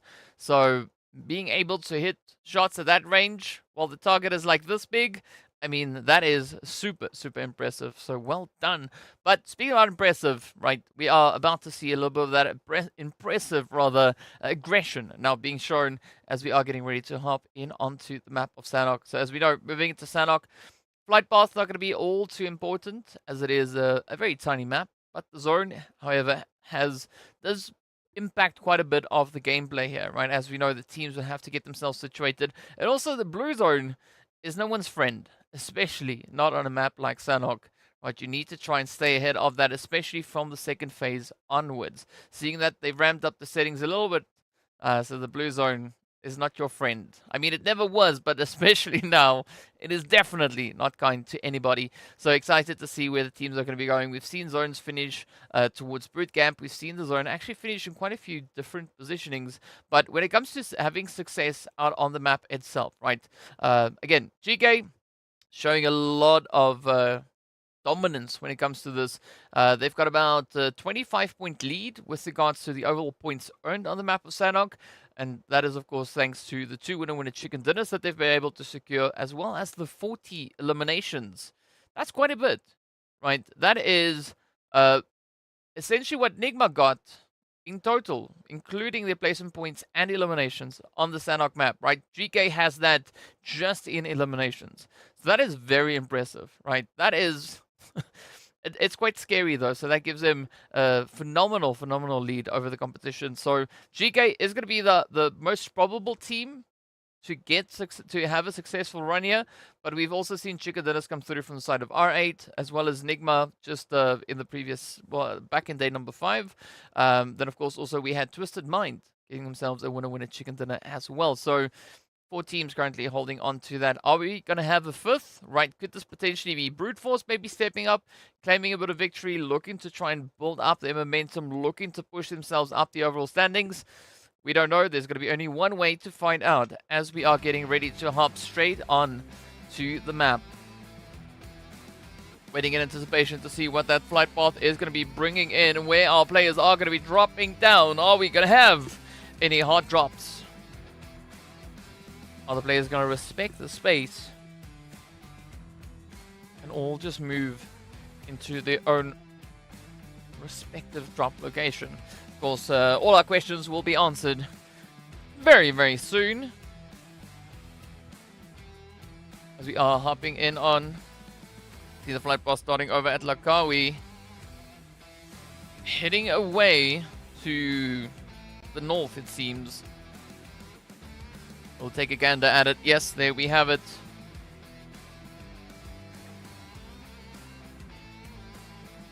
Alrighty. Where is the zone going to take us, though? We've seen zones move up to the northwest.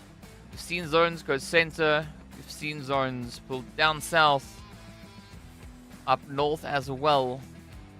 I think we are yet to see an eastern zone. Let's see if that one is going to be on the cards. Hey, Javian, welcome. You are just in time for match number 3. You might have been here already, but, you know, it is what it is.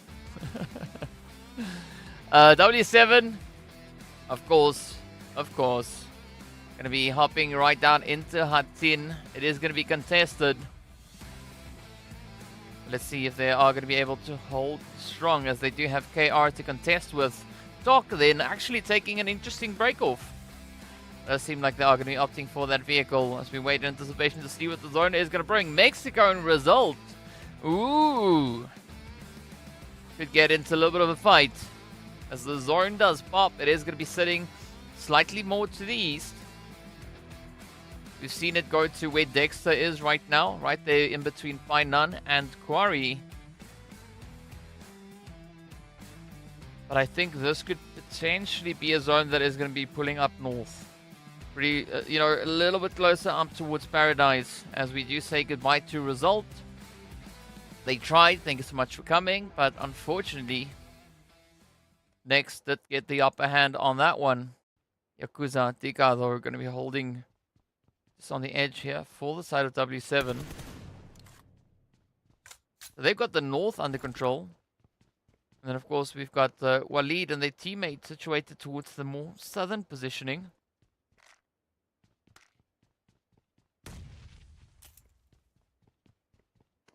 So we've got a kind of 2-2 split. Not exactly a 2-2 split W7, but I mean, it is close enough. KR going to be much closer, as Nawaf was the player to secure that first elimination.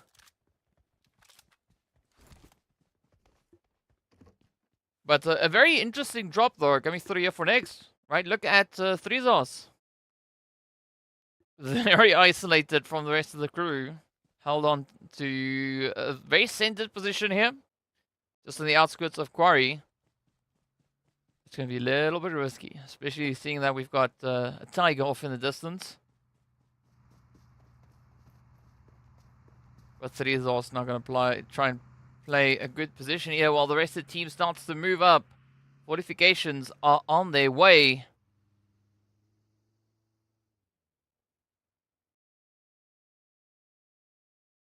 CONQUEROR also just looking to fortify, rather focus their efforts on the compound. I'm not quite sure that Tiger is aware of NEXX.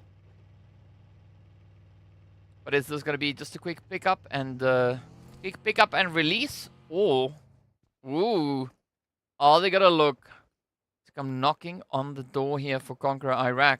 I mean, CONQUEROR, they've also been having a pretty decent run when it comes to the map of Sanhok. Sitting with 11 eliminations to their name. W7 also showing some good prowess when it comes to this map.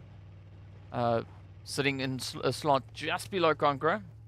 Of course, on 9 eliminations that they've been able to secure for a grand total of 16 points. So let's see if W7 are going to be looking to up the ante here.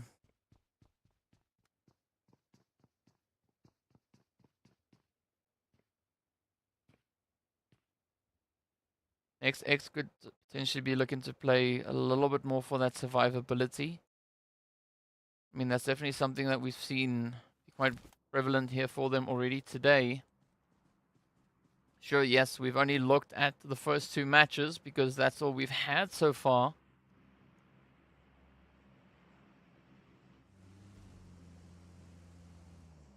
But they've been performing. I mean, definitely adding quite a few points to the tally.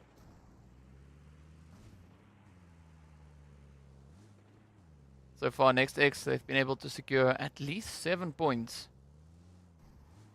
So good run. The last Miramar not exactly resulting in points, but you know what? It is what it is. In the meanwhile, GEEKAY, our current leaderboard holders, coming into the phase and also currently in the phase. Well, I mean, they are sitting in 9th with 8 points. Probably helps if I look at the right day. Oh, I am on the right day. Never mind me. Scratch that. Scratch that. But hang on a second, though.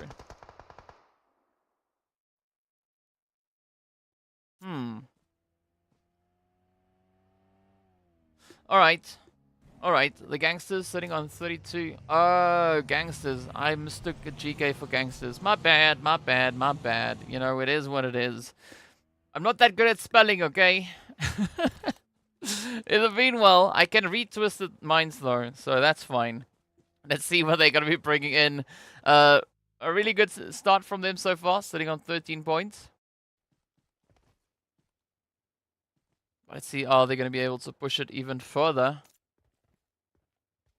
R8, though, holding on to center zone. They have GEEKAY, who I mistook for the GANGSTERS, just off to the side. Holding on towards the west, we got Sly, RTG, CONQUEROR, and Quest all in the vicinity. You could add Vision to the mix as well.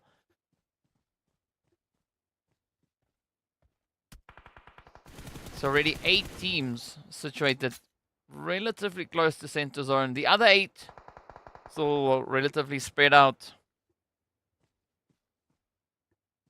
GANGSTERS, though, have a very comfortable position on that far southern edge of the zone, all the way to docks. Meanwhile, R8 going to be looking to ramp up the aggression.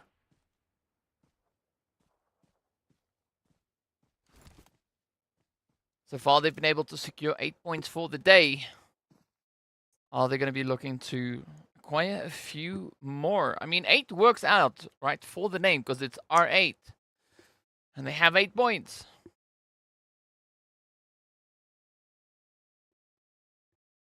Alright, so now the zone is going to be shifting over on towards Quarry. So it seems like I was completely wrong with my prediction with regards to zone. I thought that it was maybe going to be pulling up north, but the answer is no, it is going to be going towards the east. So the GANGSTERS are going to be feeling pretty confident about this. They don't have to rotate too aggressively to get themselves situated. Of course, it is going to be a pretty sweaty play up towards Quarry with CONQUEROR, Twisted, RTG, and of course the players from R8 holding on to the vicinity. But R8, they're not alone. They have Dexter and Co. right there in the mix as well. So that, of course, is then the players coming through from the side of Next.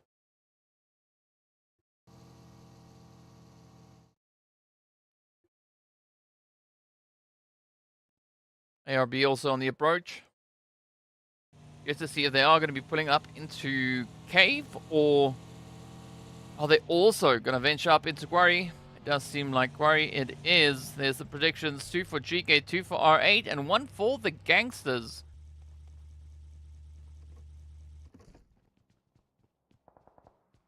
It's an interesting prediction for the Gangsters. I mean, yes, sure, they've been having a phenomenal start to the day so far.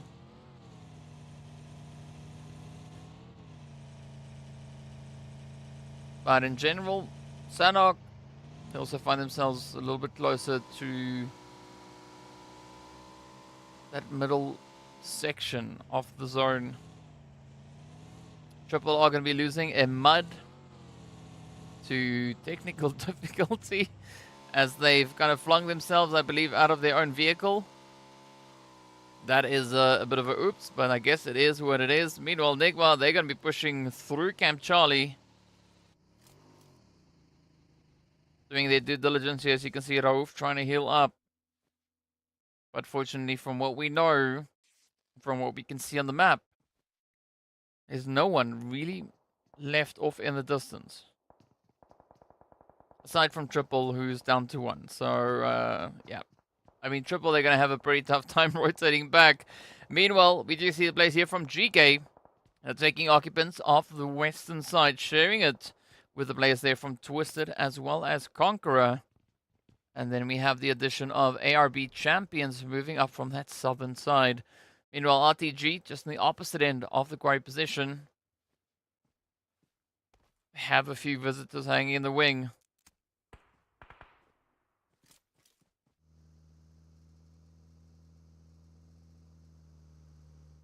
So far, it feels like it's only going to be tension that is building. Ooh, the first few shots is there. ARB losing their first player. Down to 3 they go. So nice, quick reactions coming through. Even more teams now just piling into center. Just look at that positioning.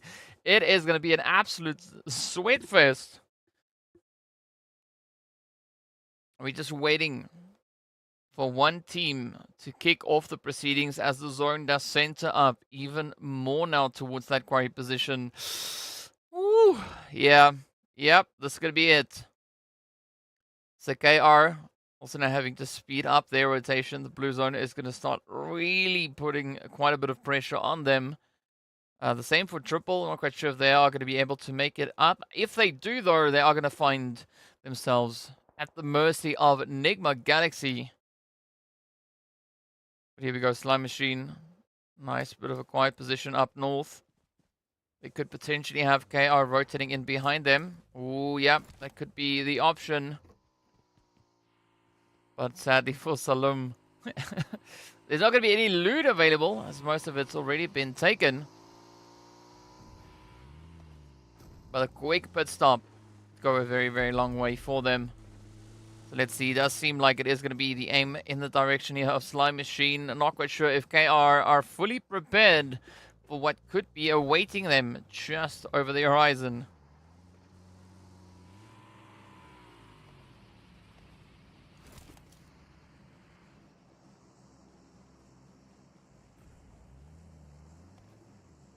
I'm definitely waiting in anticipation for all the action now to come through.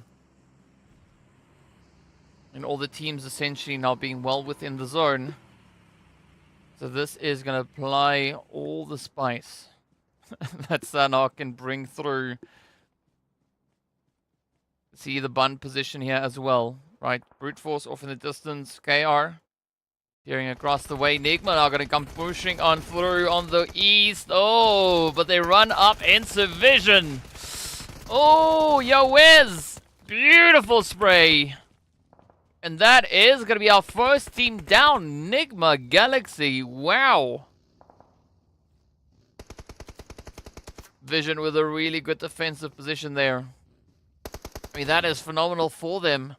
As Vision, up until this point, they've only been able to secure themselves 9 points here. Now, sitting with 4 eliminations to add to that.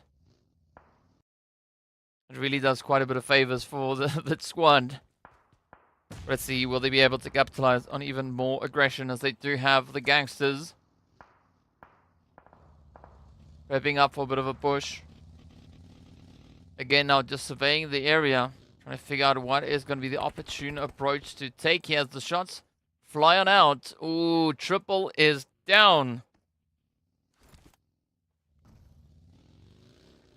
So triple actually surviving NIGMA. That was quite impressive. But here we go. Gangsters still with a very risky play on the edge. Meanwhile, KR now rushing straight on in, but down they go. A slime machine denies them access. W7 now looking to jump into action as well. Spring into action, if you will. Sly, they've gotten themselves now positioned down in the compound, so that is going to be adding quite a bit of difficulty rather to the side there of W7. Meanwhile, Vision are going to be losing Tapok as they go down. Gangsters looking to blaze their way.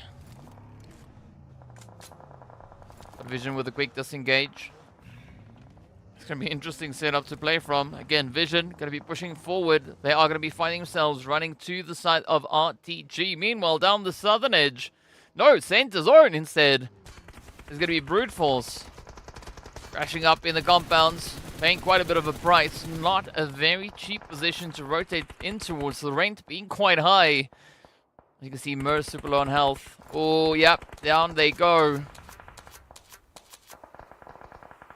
R8 playing a major upset right here. We do have the addition of Next hanging around as well. So the pressure not going to stop anytime soon. But Next having a bit of their own issues here to try and work through. Oh, pushing in. The shots are getting sent in all directions. Thrizos gets knocked. Mexico brings in a little bit of that retaliation. Bit of repayment. Now it's up to Esketon and Prestige. R8 rather, down to potential 2-piece. Oh, yeah, no, the shots are in. Slime Machine could definitely find Ida. They just need one well-placed hit as the shot can see it to rain in. Ida running out of time, running out of health.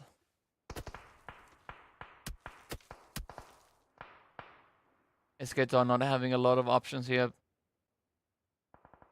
Prestige also finding themselves in between a rock and a really hard place. This is the beauty of Sanhok. If you have the positioning, you've got the range, you've got the line of sight. All you gotta do is then just play at it. Now, the Gangsters coming through on the eastern edge of zones. We can see there. A-Buddy now looking to rotate back up. Meanwhile, there's gonna be ARB Champions and Twisted down in the quarry. Twisted well aware that it is very easy to rotate into the quarry, but not that easy to rotate out. They are able to find Smoker, but of course now they start to pay the price as AZ has been punched out. Crypto and Co now still having to find that approach. Oh, nice angle onto Talk. Oh, time runs out. ARB now down to QTEL. Beautiful turnaround coming through from the side here of Twisted Minds.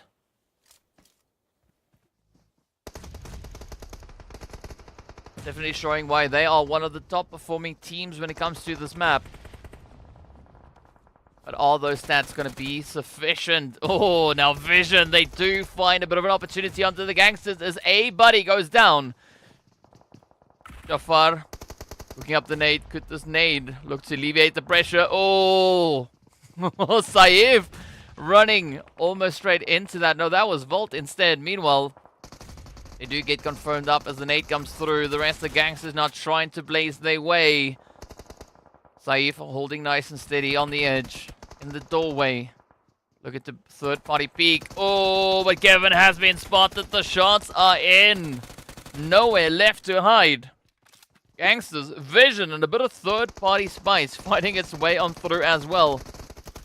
RTG, of course, just held up right alongside them. We got the addition of Twisted coming through from the south. Oh, the Gangsters will fall, and down they are. ARB following suit. Now it's up to Twisted, RTG, and Vision to get themselves secured. Zakaria gets spotted, but Volt getting punished for staying out in the open. Vision having to find their way through as the blue zone is going to be closing in, restricting the options. Meanwhile, a very, very heavy hand over on towards the western side, as Next also then meets their end at the hand of Quest. Brute Force now starting to take aim as they are firing shots across the way on towards Slime Machine.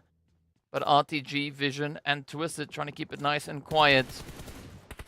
And this is where it all started to go downhill for the side of Quest. Oh, that was Conqueror Iraq.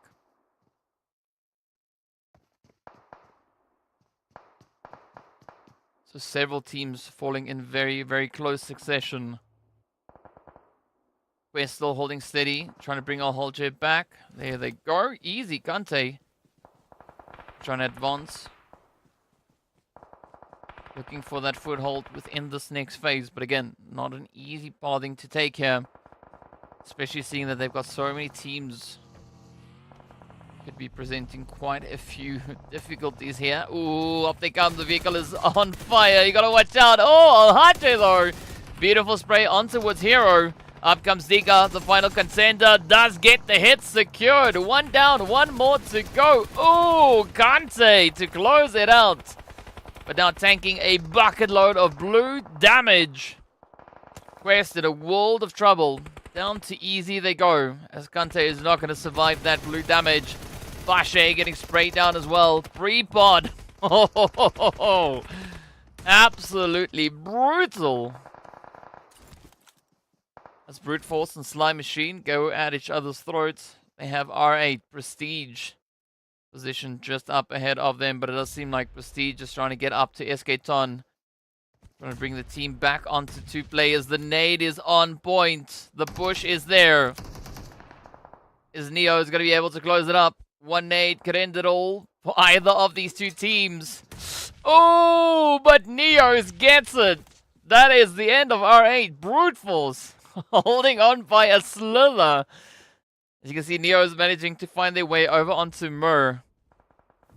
But here we go. A little bit of chaos erupting on this western edge. Meanwhile, GEEKAY, yeah, find themselves up in the quarry. Twisted still positioned within. Evo Station getting heavily battered as the shots continue to rain down. Not quite sure if AZ is going to be able to get much done at this point.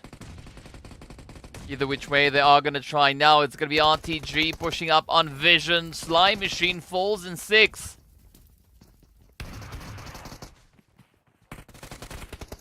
Oh, Saif trying so hard, but RTG stops them in their tracks. Down to the final 4 we go.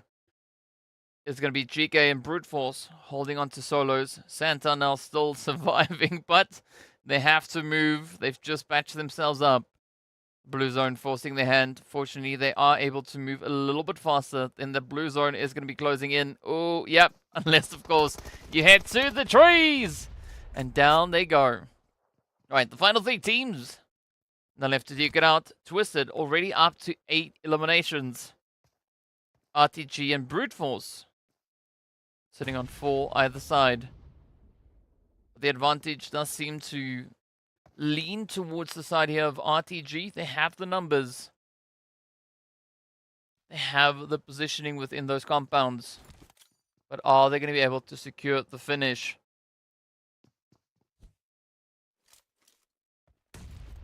First nade getting loosed.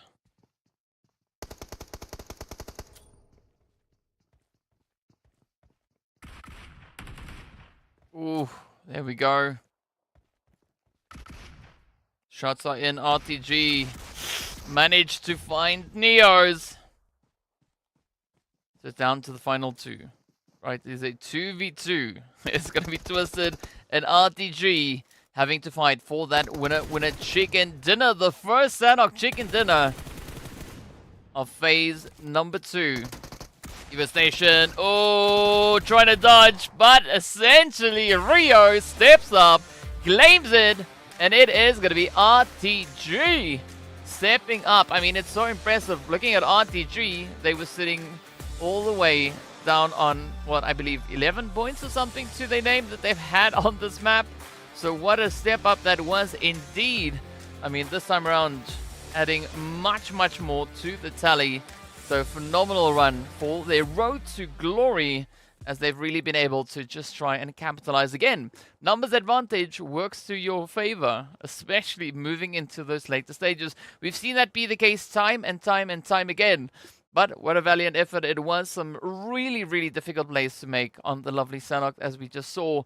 But, you know, that adds to the excitement that we have coming through from these teams, as we do have now, well, the end of match number 3.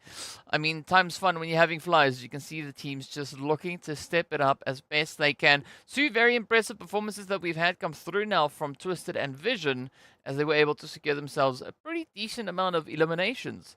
But we are going to have to take a look to see exactly how that then impacts our match rankings, where the teams find themselves, how many points they were able to secure across the board, and then, of course, well, how that impacts the overalls.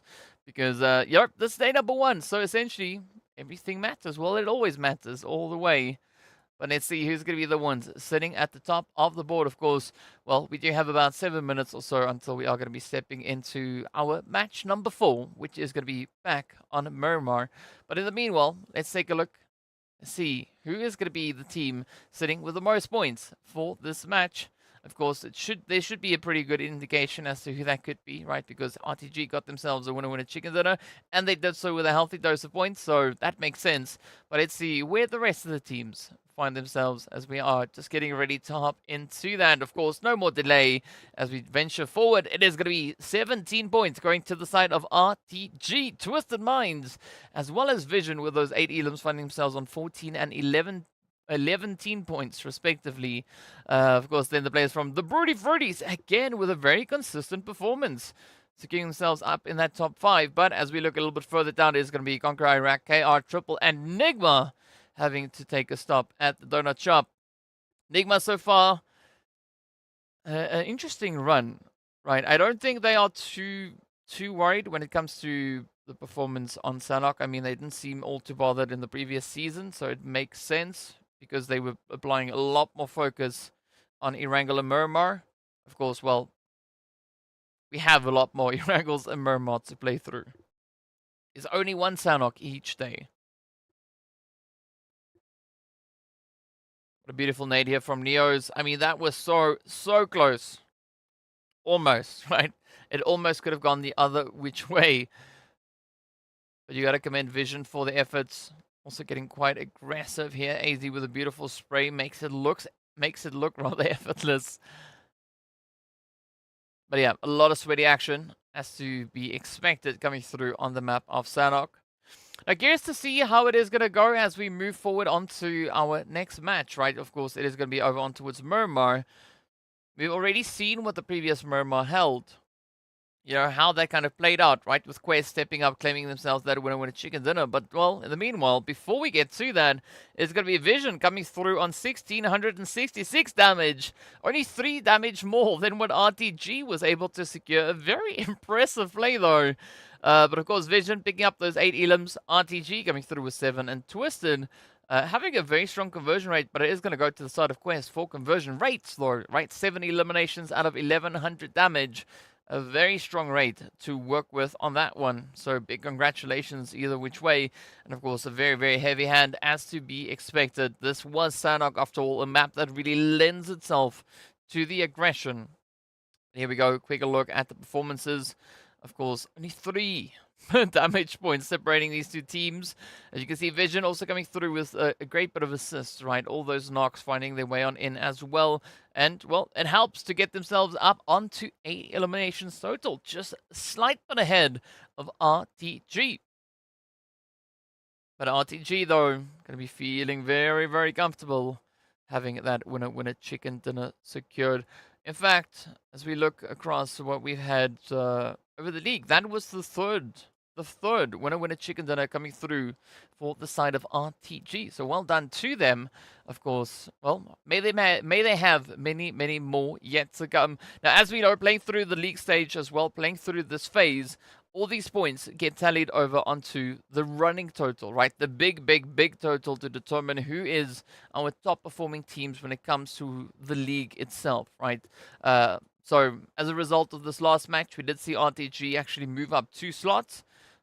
So that is a good run for them. But of course, now speaking about slots, speaking about runs, we have the players running away with performances here. There's going to be Rio locking in the most eliminations, half of which has come through from eliminations. Evo Station, though, locking in the most damage. As you can see, Smoker with the longest hit, and Prepod getting the longest rotation, 6.8 kilometers. That's quite impressive for a map as small as Sanhok, the one that we were on just then. So, yeah, very exciting. But of course, now looking at the overall rankings for this phase, it is going to be 33 points going over to the side of the Gangsters, 32 for Quest. RTG jumping up 2 slots with that last beautiful performance that they brought in. Of course, now pretty much on par with regards to the balance of their points, right? 14-14, looking pretty hot and heated, nice and spicy. Brute Force also 10-10, right? I gotta love it. Love these numbers looking the way that they are.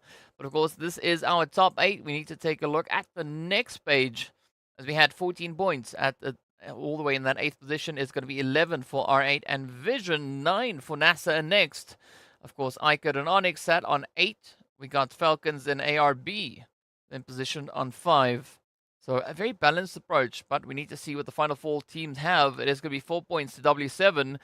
Triple, though, coming in on 1 alongside KR and CONQUEROR Iraq, not having any luck so far just yet. But what is also quite exciting to look at is the step up in performance that we've had from NextX just within these first few matches. I mean, just these matches amount to, well, quite a bit for them, right? So I like where they're looking to set the bar for this phase. Of course, we look to see them push even harder, right? Looking to get themselves secured well within those leaderboards. But let's see where they are going to be going. Of course, big shout-outs going out there for IKURD yet again in the chat. So let's see whether or not IKURD are going to be able to climb the board, right? Sat in the 13th. It's still the first day, so we could have a bit of an opportunity being presented here. They are still trailing by 2 points with regards to the overall standings. So they need 2 more to hop up into 18th position overall on the big board. Of course, as we know, right, with regards to the big board, we are going to be playing for the top 16, right? Because only the top 16 teams are going to be stepping forward into the finals. And of course, they can add all their bonus points to the tally. RTG100 says RST in the chat. I like the spam. Nice bit of a pattern that it creates. I mean, almost have the exact same amount of emotes getting distributed through that message. But either which way, we are going to be prepping ourselves now to hop in to see what Miramar is going to be bringing through. Of course, if you got any predictions for flight path for zone, now would be the time to let me know. Hit us up in the chat. Let me know where you think it is all going to be taking us. In the meanwhile, well, we are about 15 seconds or so away from seeing exactly where this flight path is going to be going. And then we'll have that lovely zone be revealed. As we saw the previous one, the zone pulled a little bit more towards that southeastern side. But, well, let's go find out exactly where the flight path and zone is going to be taking us this time around. As we are getting ready to kick it off. Match number 4, just around the corner. Right, so match number 4 is going to be the last match for the players in Group A. So, Gangsters, GEEKAY, NextX, and Quest need to grind, because this is going to be the end of their day. Of course, the players there from Group B are sitting this one out, so no Broody Fruity or GEEKAY-ESPORTS, NIGMA, or Twisted. Right, they are going to be joining us back on the last match of the day. But let's see. Ooh, the flight path is going to be starting down south, heading up north. So starting at Los Higos, stopping over at Oasis. Hey.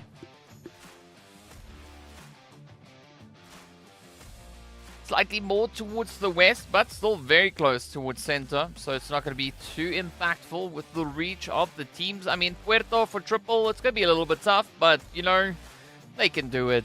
They can do it. For sure, ARP are either going to stop over at Los Leones, or if they're feeling a little bit risky, maybe make a play for Impala. But let's see if we are going to have any potential hot drops come through. ONYX Ravens, though, going to be selling for Minas del Valle as well as Valle del Mar.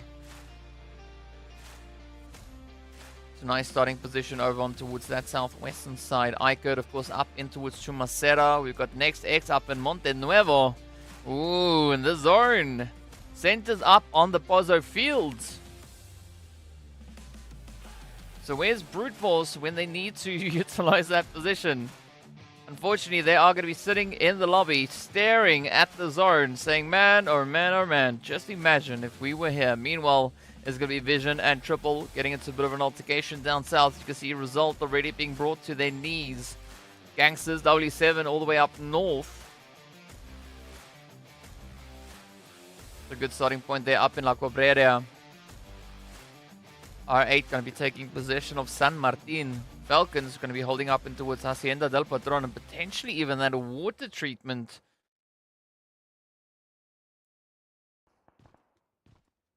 Let's see how this one plays out. Vision already feeling pretty confident, as Volt has been able to secure themselves that first elim, and that came through with either the machete or they used the Uzi. Not quite sure which one it was, so we could potentially be seeing that in a replay. So we'll find out soon enough exactly how that came to happen. Sly ARB also relatively close to with regards to the position. Yeah, here comes the replay. Uzi, yes, yes, yes. Is it an airdrop? Bada, bada, bada, bada, bada, boom! Well, GG to Volt. Result, I know what that feels like. It's happened to me a few times before. Not at this level, obviously. But I know what it feels like to be ended while still parachuting down. It's a great start there. Vision. I mean, you know, if you got it, you got it. Triple now going to be losing yet another player. Ooh. Yeah, that's not ideal. Looking at the stats there for the Gangsters. Our top earning team so far for this day. Sitting on a grand total of 33 points. Quest, 32. So gotta like it, of course. You can see the stats at the top of the screen as well. The points, the running scores. Quest definitely being the most aggressive team so far today. 20 eliminations. 2 ahead of the players there from Gangsters. And 4 ahead of NIGMA Galaxy. Speaking of the Gangsters, here they go. Taking the scenic route. Exploring the region there of the lovely Oasis and onto La Cabrera. Bird's eye view, right. Yeah, you gotta watch out for the mountains, Jafar. They do apparently bring in quite a bit of an abrupt stop. Nice bit of scenery to enjoy. It's not often that we get to see, you know, players just having a bit of a chill moment. Winging it. You know, it's fun. It's fun.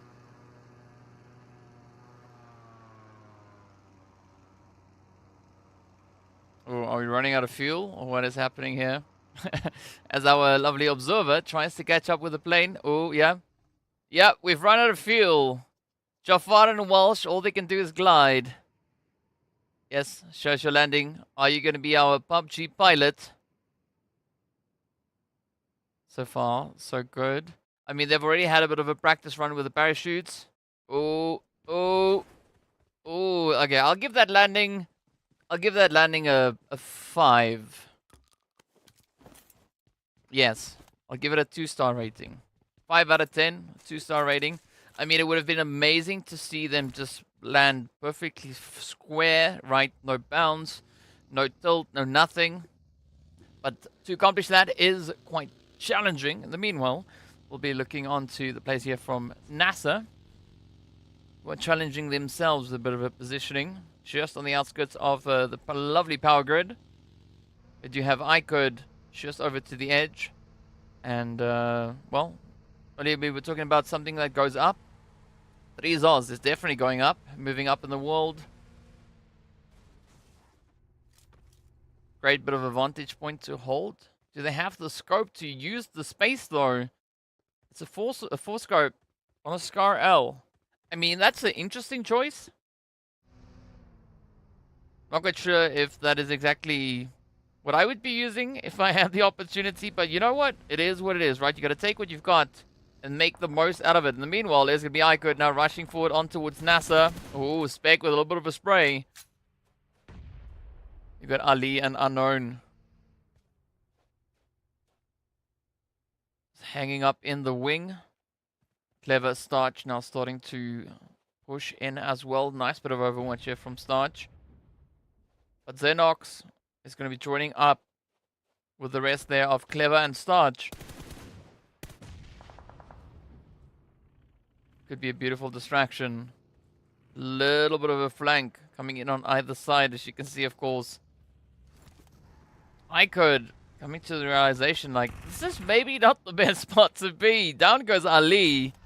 And I think that should be the sign right there, right? That is the cue to maybe just move a little bit further away. It doesn't seem like they are going to be too committed to disengaging. Instead, it's going to be Aram, Unknown, and Golden. Xenox, great lineup, great position. Oh, but will they find Golden though? Yep, nope, instead they get rushed. Golden with a very quick reaction on that one. That was a clever play. Come through there from Aram. But down goes Golden. Nice bit of a trade-off on either side. A 1-for-1. Actually, a 2-for-1. No, 2-for-2. There we go. The teams keep adding to the tally. Let's see if Clever is going to be able to outsmart Unknown. Oh, nicely done. Big brain strat there from NASR, as they've been able to reduce IKURD down to a potential solo.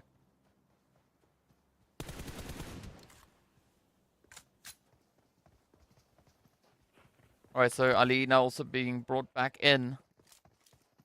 Oh, so this could be a bit of an upset. This could be it. Spec now getting pressured. 2-on-1 push. The rest of the crew now could come through with a bit of a response here, but Spec now trying to handle the situation. Unfortunately, they will fall. And now it turns to Clever and Starch. Unknown, relaying a little bit of information across to the rest of the team. So that is going to be a little bit of a problematic position to try and deal with. Ali now getting met with a lovely bit of a vector spray. Next X moving in behind them. So IKURD now getting absolutely pincered in this one. I'm not sure how they're going to get themselves out of the situation, because any push at this point could result in quite a bit of a disaster for them.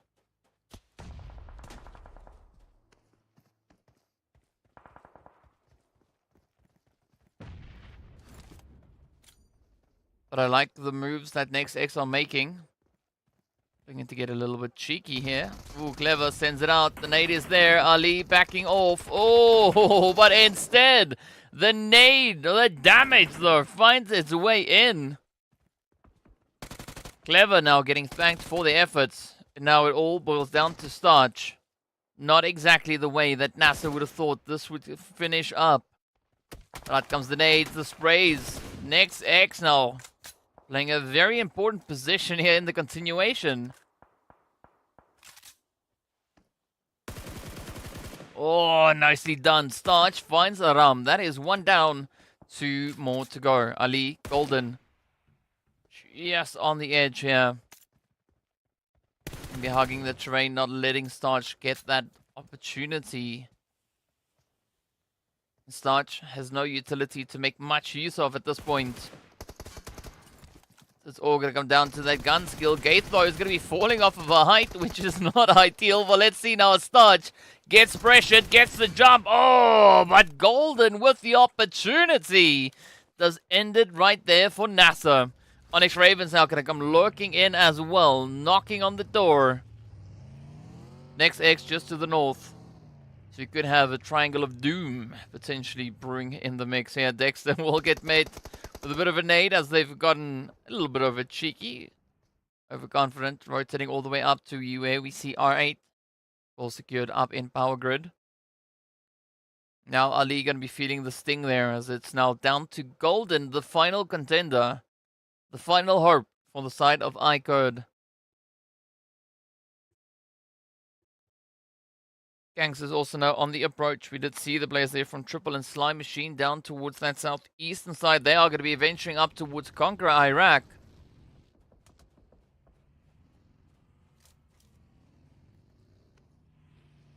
But here we go.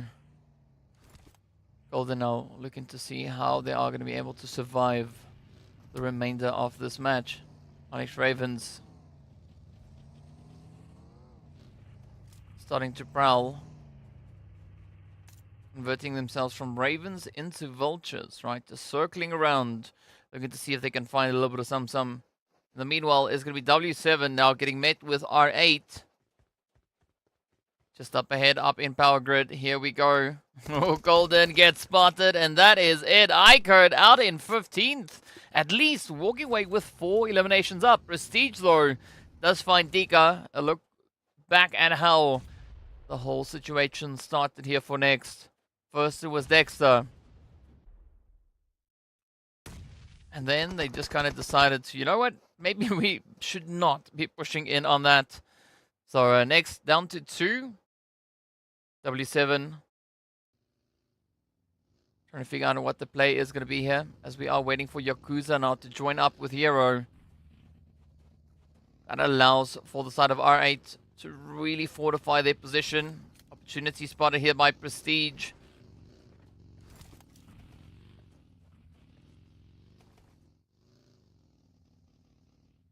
But Hero now just trying to play the quiet game. Not going to be looking to make any major moves just yet. Yakuza, though, completely backing off. Heading all the way up north. Rotating out of zone. I don't understand, but sure, we'll take it. Meanwhile, down in Picado, it is going to be Conqueror Iraq and Triple. You can see Dam now trying to get away. The sprays are in the vehicle, taking quite a bit of a beating, but fortunately, none of those shots connecting through onto Dam themselves. Yakuza is going to be falling off. Yep. That's what happens when you rotate away from your last teammate. Now, there's nobody there to res you, right? It does seem like Hero is maybe going to be making a play for that. We'll find out. But in the meanwhile, beautiful position there by Ragnar. Great elevation to play from. Falcons and Quest also now side by side, but doesn't seem like either of them are going to be looking to engage. As we wait to see where this next zone is going to be taking us. Yeah, it does seem like Hero is indeed going to be making a play for their teammate. I mean, respect to them. It could be a very, very risky play. But, yep, someone's got to do it at some point. Yeah, the blue zone's going to come through. Hero, I don't think it's going to be worth it. Now, Easy has spotted them move up. Oh, man, this could be an upset.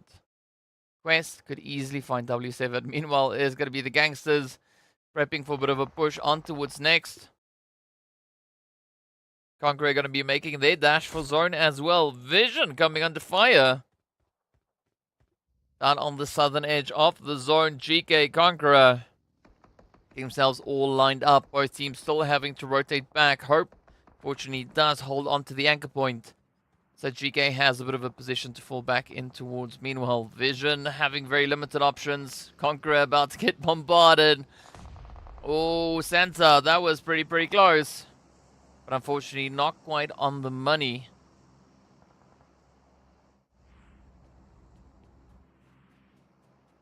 So Santa seems to be committed to that front line. I do have a Ragnar, on the back end, but Santa not paying the ultimate price. Again, for being so separated from the rest of the team. This puts Ragnar and Hope in a little bit of a difficult position. Seeing that they've got triple vision and Conqueror now just pulling up the edge here. But that is not going to deter Ragnar from still laying waste to Saif. Mexico does find Kevin. Ooh, the push is there. Will Next X get it though? As you can see, the health bar is not looking too great down in that bottom right corner. Gangsters holding on to one. Jafar is trying to keep the name there for the Gangsters. Mexico getting ready. Nawaf also opting for a bit of a push. Now's the opportunity. If Next wants it, they can get it right now. They have to make the rush forward. Oh, unfortunately, Jafar with a GBS does make it quite challenging now for the side of Next. Mexico trying to come through with a bit of strafe. It is going to be a DBS to the finish, as the Gangsters will get signed off in 14th. Next X now already sitting up on 5 elims. We do say goodbye to Reba as Vision starts to push in. Oh, J9 getting met. It's quite a bit of lead in the face. Crazy with a quick retaliation up on towards the Bok. Yawez now just off in the distance. Alright, finds one. 2 more left. Very costly play there for Vision. Ragnar still going to be applying quite a bit of pressure. Up comes Yawez pushing forward. Making that race for the zone. Oh, yep, just keep going, just keep going. No, no, up comes ARB champion Smoker. Trying to stop Yawez from pushing forward. Up comes Ricard and Doc, and this could be Yawez. No, just getting signed off. Fortunately, it does seem like Yawez is able to at least get through that initial bit of aggression. Now it's going to be Smoker. Yep, easy claps. Down they go. So that is the end of the road for both Next X and Vision. Conqueror Iraq also having a very challenging time, as we can see up on the edge of the zone. Triple also now getting closed off in 11th. Falcons turning their focus onto Quest up north. Conqueror down to that 2-piece, as they are going to be looking to bring Crazy back into the fight. Well, of course, pulling that one off now. Tiger needs to be very careful, quite cautious as to how they play this next position. ARB looking to condense themselves up. Great opportunity for a bit of that third-party opportunity. Third-party play now to come through. Ooh. Tiger not going to let any of that slide, though. Ragnar can't resist the opportunity. Tiger looking to capitalize. They have Ricard slightly exposed, but instead, Conqueror, yep, going to be prioritizing that zone positioning if they can get themselves positioned just ahead of ARP. Oh, great opportunity. Could be lying in wait, but it is also then going to be RTG holding on to the edge. Tiger goes down. All the pressure now turns to Crazy. Oh, yeah, it's going to be short-lived as Rio does secure the spray. Major upset being played there by RTG.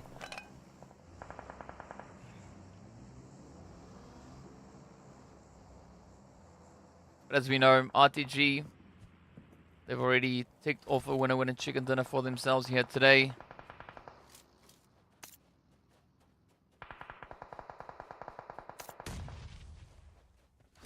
ARB still going to be looking for a bit of momentum. I mean, Miramar proving to be quite a challenging map for them so far. Only 2 placement points. They've definitely not been struggling to find eliminations. We can see 4 eliminations currently to their name. Of course, coming onto this map with 17 eliminations as well. So this does put them up on a grand total of 21 elims they've been able to secure so far.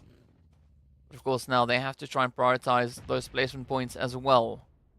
Aggression only gets you so far.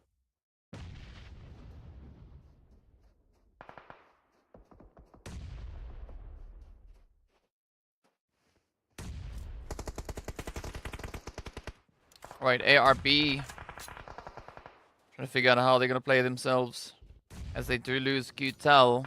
I mean, they do have Smoke and the rest of the team still in a position to make a bit of a play here, but now with the addition of GEEKAY moving in, This is going to present quite a bit of a challenge. It's going to be Ragnar and Hope, the final two contenders. Oh, looking quite effortless as they move in. Fashe could have gotten jumped on that one, but fortunately Attacker was holding a bit of Overwatch. Down goes Attacker as ONYX. Ravens now look to play the upset. Sneaking their way on through on the edge of zone. Beautiful spray from Ragnar. Picks up one more. Slime Machine not done just yet. You can see ARB also now looking to bounce back. Asteezy is just trying to dodge those sprays, but meanwhile it will be the end of the road for GK. They will have to settle for 9th. Only 2 eliminations up.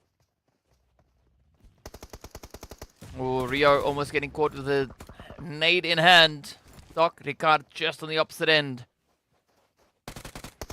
At least Kalaga's there to provide a bit of a helping hand. We got Riva off in the distance, but Rio goes down regardless. RTG could potentially look to condense that position just a little bit more.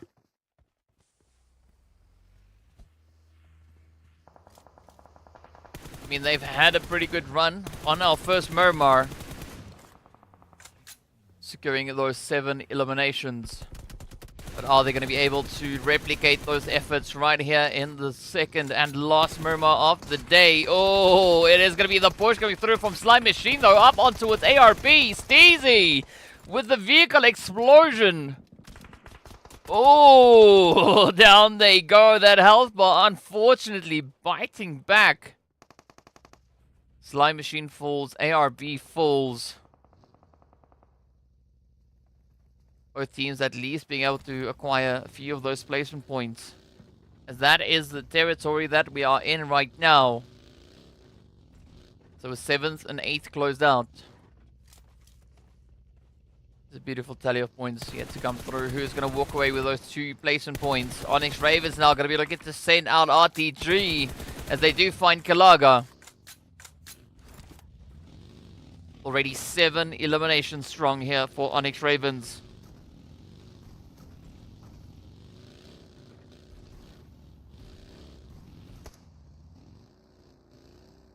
Falcons now getting ready to push, finding themselves in a very difficult position here.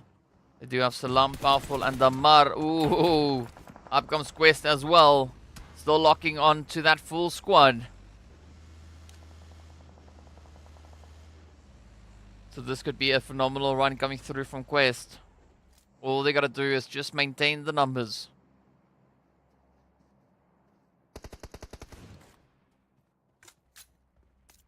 But will the positioning now work out in their favor? We're still going to be trying to get themselves into a bit of a position here. I mean, this could be quite an important play for Quest. Oh, there we go. RTG, though, playing upset, finding Falcons on the opposite end. Oh, Rio trying so hard to get the spray in, but unfortunately they will fall. Alongside Zakaria. Now Alhaji coming through with a reach, trying to see if they can find Powerful on the opposite end. Gotta watch out for Damar though, but Damar seems to be focused as they push in. It is gonna be Rio down, the push is there, the spray. Oh, but Damar pays the price rather for being so emboldened. Alhaji now looking to step it up, and they surely do, as they do find Powerful. And that is the end for the Falcons. Now RTG not going to be stopping there just yet. Looking to find the last few as W7 gets sent away. The mollies now getting deployed as well, as Quest now look to capitalize. Oh, the vehicle explosion. The nade from SK Ton will end it for RTG as they get sent away with 6 eliminations to their name. Now down to the final 3 teams. It is going to be R8, ONYX Ravens, and Quest to fight for that winner chicken dinner. All 3 squads still sitting with a full lineup.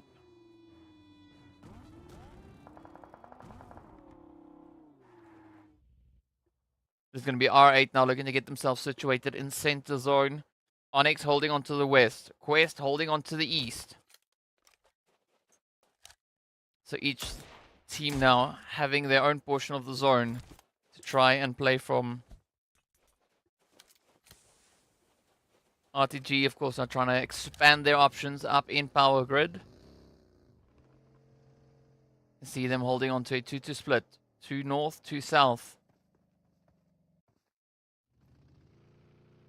So Quest going to have their hands full, trying to push through. As you can see, R8 more focus on towards the eastern side. So this allows for great opportunity now for the ONYX Ravens to get themselves situated up into power grid, seeing that R8 is, well, quite distracted now. But the push needs to be there. Up comes the play. Oh, Fidan keeping it nice and quiet. They do find Escaton. So slowly creating a bit of an opportunity here, looking to alleviate the pressure as they move upwards. Ragnarok now having to step up into a more defensive role here. But again, this allows for Quest also to just continue to push a little bit further forward. Pushing R8 further and further backwards. As the blue zone is going to be closing in. You can see ONYX Ravens now finding themselves over on towards the west as Ragnarok goes down. R8 down to a 3-piece. Ida Escaton holding on towards the southern positioning, with Prestige pretty isolated all the way up north. But that is the anchor point for R8. Quest now going to be focusing their efforts on that eastern side, looking to breach, looking to find that space to work with.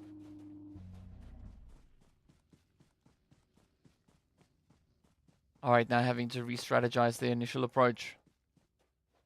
Being forced into the center, they are going to get pincered from both sides.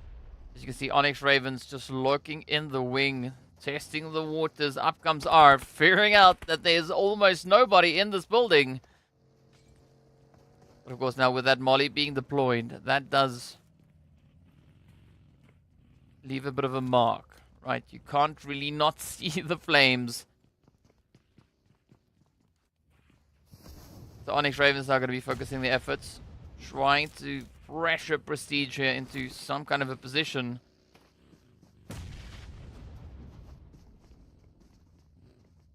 This could be exactly the approach that ONYX Ravens need, already sitting with 9 eliminations up. They're going to be looking to lock in that 10th one. Quest also applying the pressure onto R8, but focusing down on towards Ida and Escaton. Ooh, up comes the spray though. R at least finds the one. I'm curious to see what R8's response is going to be as Quest starts to move on through. The blue zone is about to pop. And then we are going to be hitting that last phase now. All the opportunities are gone. Prestige not having the Overwatch anymore. ONYX Ravens instead moving into position. Escaton, Ida now getting pressured. The sprays are there. They do find Kante and Al-Hadje. Now it's down to Ida having to keep the name high, but unfortunately Fidan finds them and off they go. R8 getting punched out in third place. ONYX Ravens now going to be looking to capitalize. Moving in onto a very wounded Quest. Oh, but you got to watch out. ONYX Ravens, though, they do have the numbers. Oh, Saleh playing the off angle. Finds easy. 1 down, 2 more to go.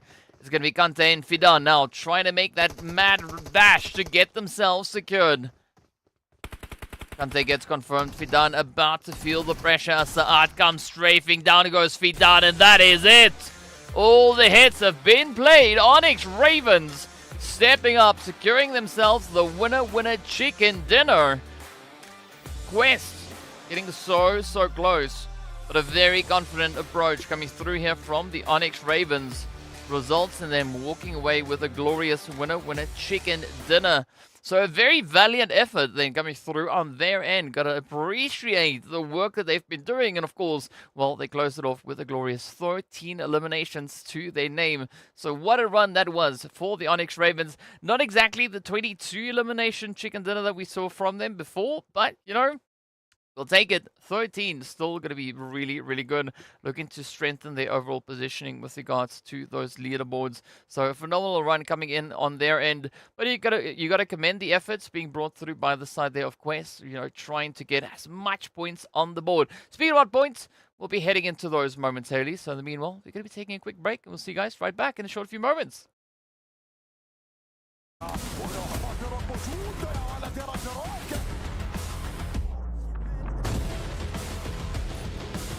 واحدنا موجود معنا لاعب سهولة من النصرية برستيج باستقبال اللاعب سموكر برستيج إضافة نقطة يا ولد يا برز أدخل النهاية أخذ البوينتي أخذ الجائزة الكبيرة.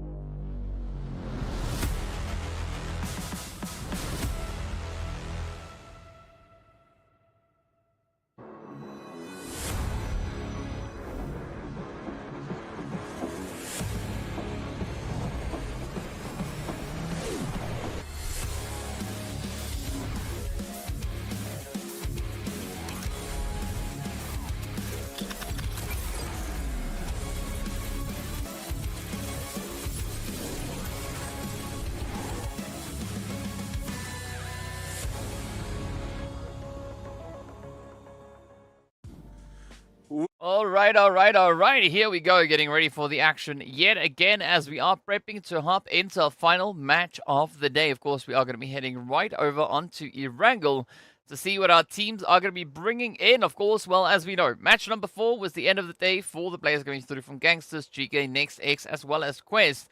But of course, well, the rest of the lobby now going to be wrapping it up. Group B going to be joining us back on the battlefield. That is going to be Brute Force, KR, NIGMA, as well as Twisted. So the opportunity is going to be there for them to try and secure a few more additional points. Of course, we are going to be taking a look at our match rankings from this past Miramar to see exactly how many points our respective teams were able to secure. And of course, how that all then impacts our overall standings. As we know, right? New phase, new leaderboard. Teams will have the opportunity to get themselves ranked up and positioned, of course, playing for those bonus points. And of course, as we know, heading into day number 5, we're going to be having a little bit of that living action. But in the meanwhile, it's going to be ONYX Ravens walking away with 23 points, 13 of which a result of those eliminations. RTG R8 picking up 6 on either side. Quest, as well as ARB and NEXT, all securing themselves 5 eliminations. So some pretty strong efforts being brought through here. As you can see, Quest and R8 just swapping around with their points. 5 to 6, you know, either which way still amounts to 11. But, of course, the GANGSTERS, NASR, unfortunately not going to be walking away with any points. It is going to be a stop at the donut shop. Vision, CONQUEROR, GEEKAY, as well as IKURD, all now just capitalizing on the eliminations they were able to secure in this last game. Of course, ARB champions. Oof, getting caught in a very tough position down on towards the edge there. At least managing to still, you know, get a few points. 3 eliminations up. Still a decent amount of points to secure. Yeah, points on points at the end of the day. Falcons caught themselves in a very difficult position, but you gotta commend the push coming through from ONYX Ravens. I mean, they proved to be quite a bit of a nuisance, but Quest also just stepping it up.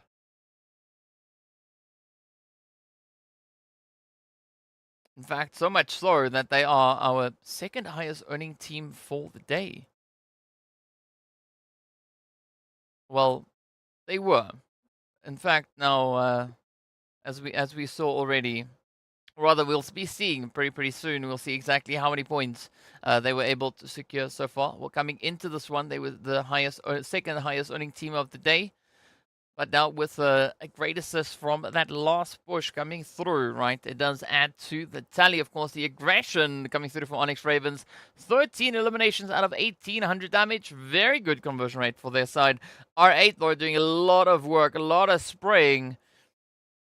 It's amounting to 2,200 damage and only finding 6 eliminations out of that. RTG, rather, also got themselves 6 elims, but they did 1,000 less damage. So, you know, a lot more of a selective spray coming through from RTG on that one.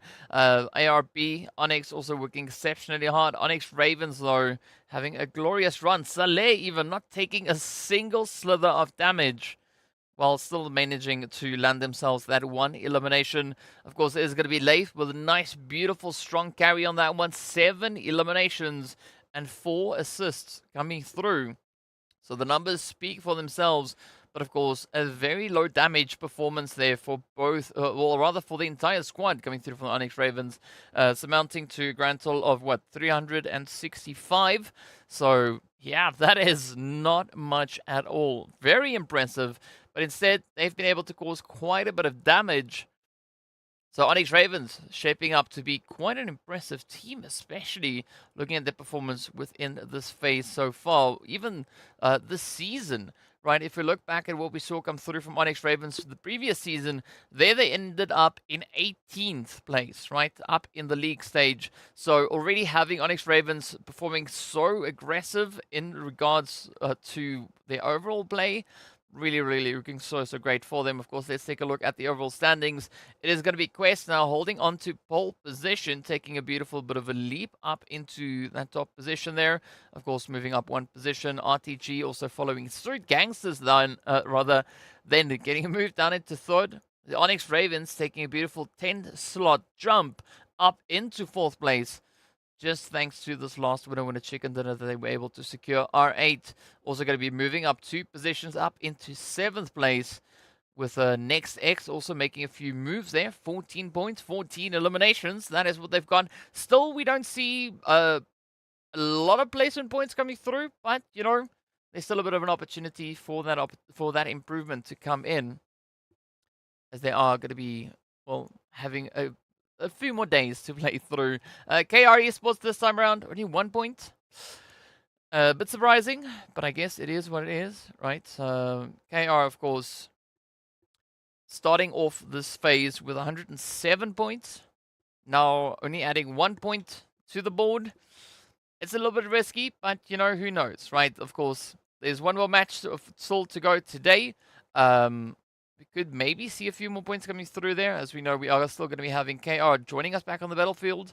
But as I mentioned, GK, Gangsters, Next, X, and Quest, it's done. They are where they are. So Quest now going to be feeling quite comfortable at the top of the leaderboard. But are they going to stay there right after this final match? Because RTG, they're still going to be stepping out onto the battlefield. There will still be an opportunity for RTG to contest. There's only a 5-point difference between first and second to close it off for the first day. The same can be said for the Gangsters, as they are 10 points away. So what we've seen come through from the Gangsters definitely could be on the cards. We could definitely have a major upset being played by them. So just to see whether or not that is going to be the situation here.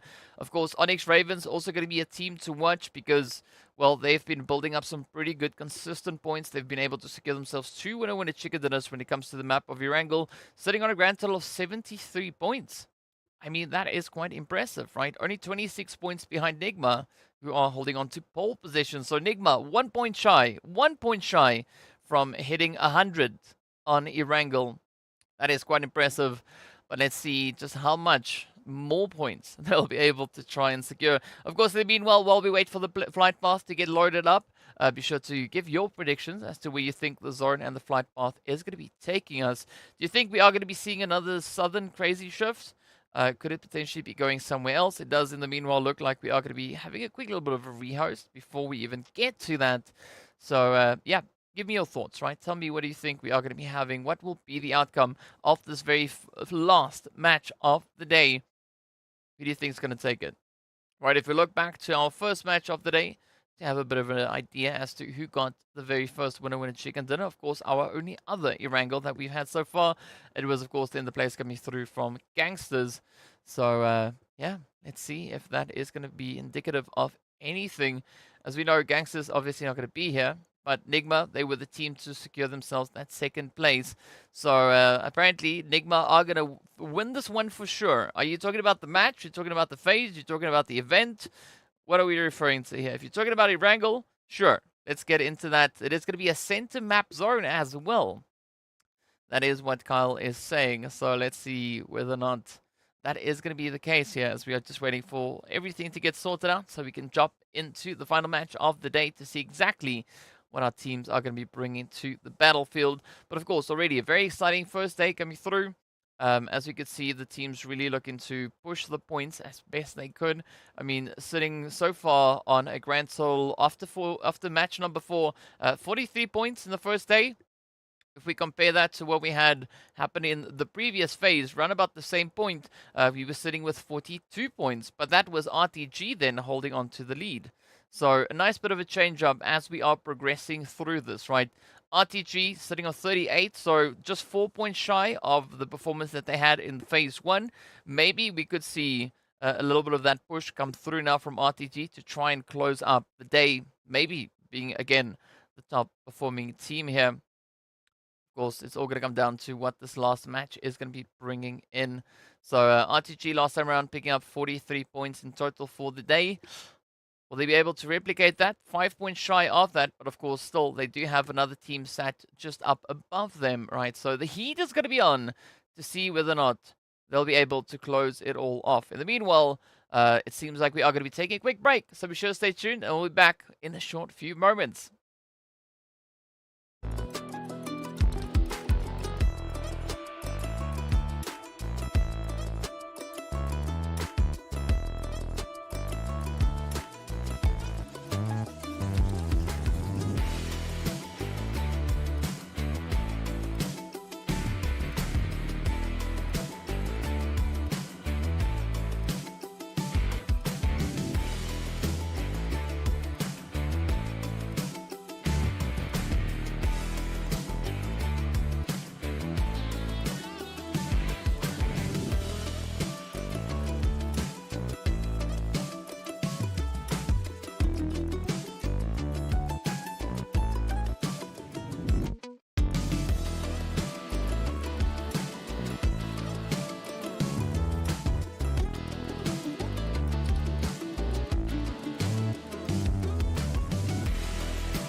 اكيد، وانا اتوقع هداوتك برا اللعب وداخل اللعب كذلك شيء.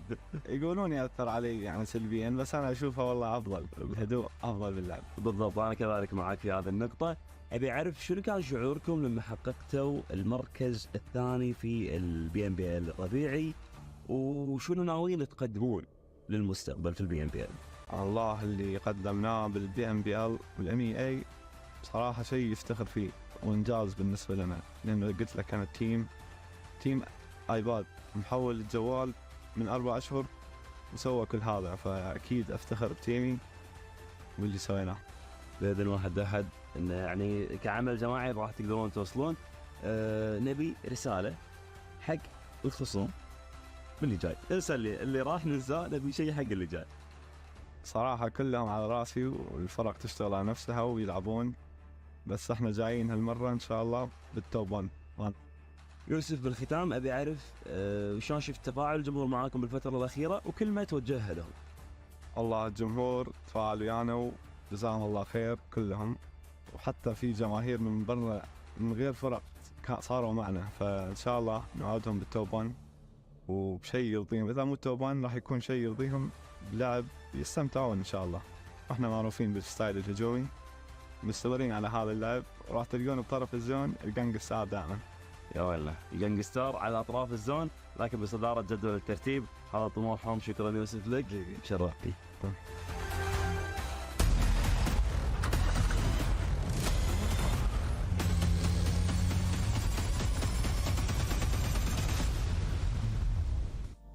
All right. Here we go, getting ready to hop into the action to see what the map is going to be bringing in as we are getting ready to hop over to Erangel, the final match of the day. So if you've got any predictions with regards to flight path to zone, now would be the time to drop them in.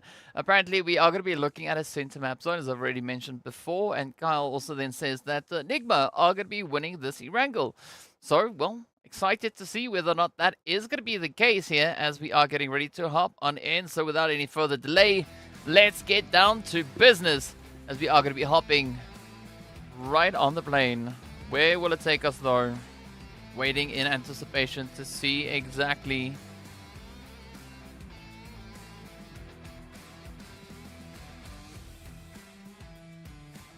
NIGMA so far performing exceptionally well here with their 2 winner chicken dinners, as I mentioned before, 1 point away from hitting that century on Erangel, sitting with 60 eliminations. Definitely leading the board there with 13 more than ONYX Ravens, who are sat in second, right behind them for the performance on Erangel. Of course, now the flight path is going to be starting over at Malta, heading over towards South George. So very centered up flight path, taking us across the way.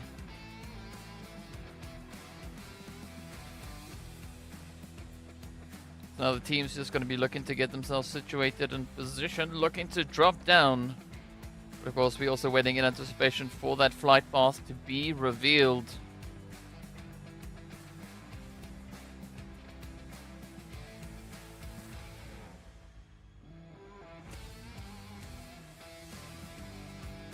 Alright, so far does seem to be a decent spread. Twisted, of course, now can reach quite easily down in towards that Novorepnoya position that they like to frequent, all the way down towards the southern edge. Smokers and the rest of the ARB champion squad are going to be rolling down towards Sosnovka. So again, nothing out of the ordinary. The teams are just going to be opting into their usual locations. Ooh, but the Zord is going to be centering up towards that eastern bridge, right on towards the players from Sly Machine as well as Triple. So Malta could be receiving quite a bit of additional love from the teams. Brute Force, they got to be doing their usual thing, heading up in towards Savoni. ONYX Ravens going to be opting into North George. We got RA going for South George. And a bit of a spread. Of course, then the players from W7 in and around that Katka region. It is going to be Conquer Iraq pushing all the way down to the quarry. So no major hot drops. We do have a potential thing that could be coming through between the players there from Triple and Slime Machine. But that is yet to be seen. In the meanwhile, Powerful getting caught out in the open. A little bit of cat and mouse game being played here. You can see the Alamo there also just on the edge. NASR now going to be looking to get themselves pretty much solidified up in towards shelter. So again, ooh, damn. Having a few unwelcome visitors just making their way on through. Fashe and 13 moving up. Damn, now trying to figure out what the approach, what the play is going to be.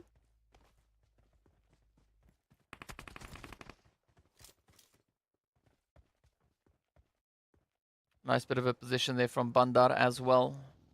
But of course, now Powerful just managing to jump over the vehicle. To take a little bit of damage. I mean, their foot got clipped, right? So that is it. But let's see whether or not Bandar is going to be able to survive the position here. Oh, okay. They are going to be rotating away, but it doesn't seem like Fashe is too concerned. We do have Dam still just waiting down below. So our current hide-and-seek champion is going to be Dam.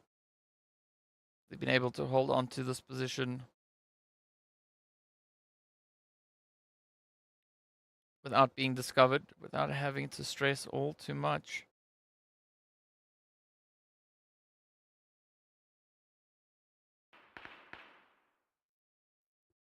But I like the fact that 13 also opted for a bit of a flank, moving further down towards the south.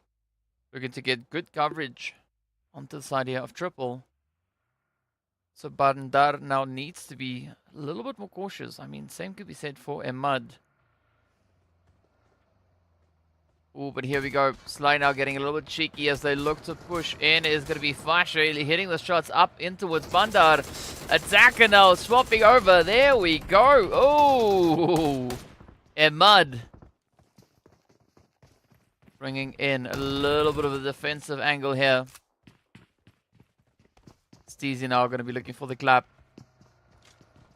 Of course, the fortifications are on their way. As a result, moves in. Ooh, quick action coming through from Attacker and Steezy. The nade is going to find its place though. No! Instead, the result! Ho, ho, ho, ho. Wow, beautiful helping hand coming through from Emad on that one. And that does allow for even more continuation to come through. Dam now has been able to move out, but down they go. As 13 and Fashe move on through. Steezy and Attacker paying the price on the opposite end. I mean, you can't really fault them for trying. Triple still going to be holding on to, well, a triple piece. As you got Spec here from NASR, also just inspecting, trying to figure out what is going to be happening as we have the predictions coming through for the Falcons, Vision, NIGMA, and of course then Slime Machine. So let's see who's going to be on the money. If you want to drop your own prediction as to who you think is going to be taking the winner chicken dinner, do so in the chat, right? Let me know. Hit me up. Curious to see what your thoughts are. I think ONYX Ravens and potentially NIGMA or even the ARB champions could really be looking to make a bit of a run for it.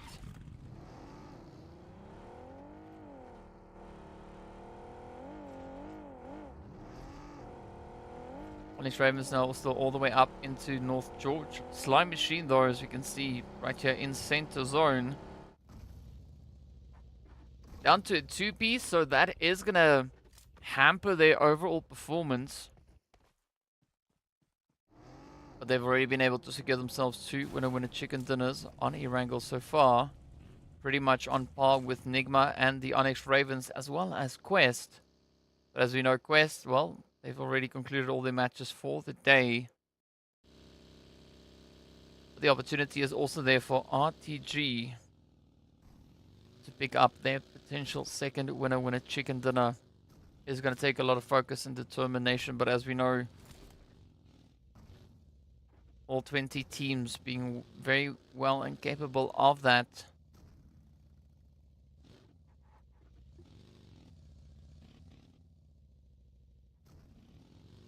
It's all going to boil down to these next few moments to see who will be picking up any chicken. Right, as we know, Falcons also still in need of a bit of that chicken spice. Currently sat in 5th on the big overall leaderboard, right? Holding on to 17th position so far in this phase. But they are still sat in 5th position on the big overall rankings. Again, still doing that with not a single winner chicken dinner to their name. ONYX Ravens, of course, now securing their 4th chicken so far. So Quest, RTG, Gangsters, and ONYX. Those have been the 4 teams to have a victorious run. You see RTG all the way to that far edge. Quest in there somewhere. Right, if you really look close, if you could turn your eyes to the lobby, that's where you'd probably see them because they're not here. The Beatenwell. Let's see what is going to come through as the ONYX Ravens also look to make their play. They do, of course, now have to worry about brute force being both in front and behind them. RTG only having to worry about NIGMA Galaxy, but fortunately they do have a bit of an opportunity here as the other half of NIGMA have already started to push up. W7 spotting them out, that of course being Raouf and Krups here.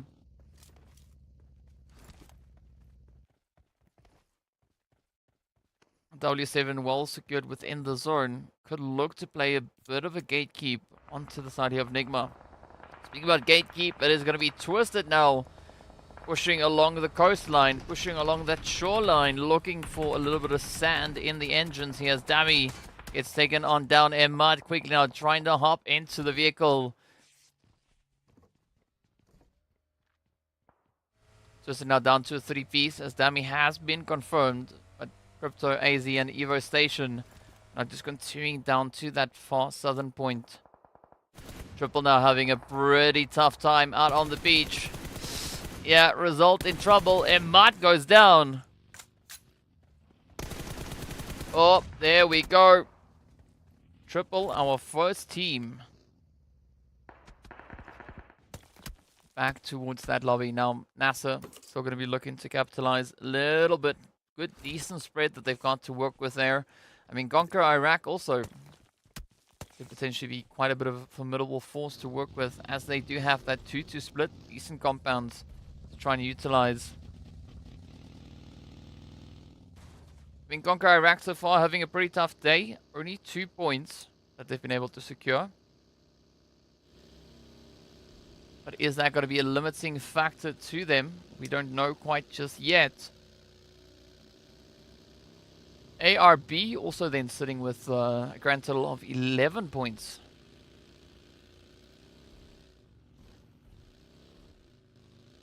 Still going to be looking to see how this one is going to unravel for them.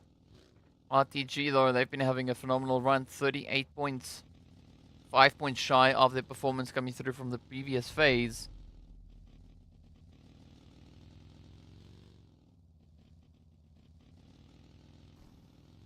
So they need just 5 points. 5 eliminations or a placement point and 4 or whatever combination you want to go for here. But RTG, 5 points shy of replicating their efforts from the previous phase on day number 1. Now, ARB going to be sharing that space with them over on towards the western side.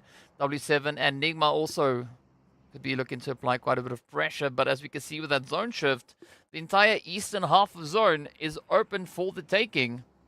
As all our remaining teams are predominantly focused on towards the west. Malta going to be quite the position to contest for, as it is going to be this major transitional point to allow teams to rotate further towards the eastern side. RTG just trickling their way on in. Yakuza already going down now for the side here of W7. But again, slow push coming through here. Oh, here's Gaetan trying to balance the vehicle rotation and the spray onto the side here of ARB. But Prestige is down. Ida now coming in to get that res. Smoker applying quite a bit of pressure. Let's take a look at the replay as to how that happened. Oh, Yakuza making quite a bit of noise. They do find Rio. Yeah. And there we have it. ARB still holding steady here. Looking to push further and further upwards. But again, not the easiest place to be, especially looking at such a congested western side.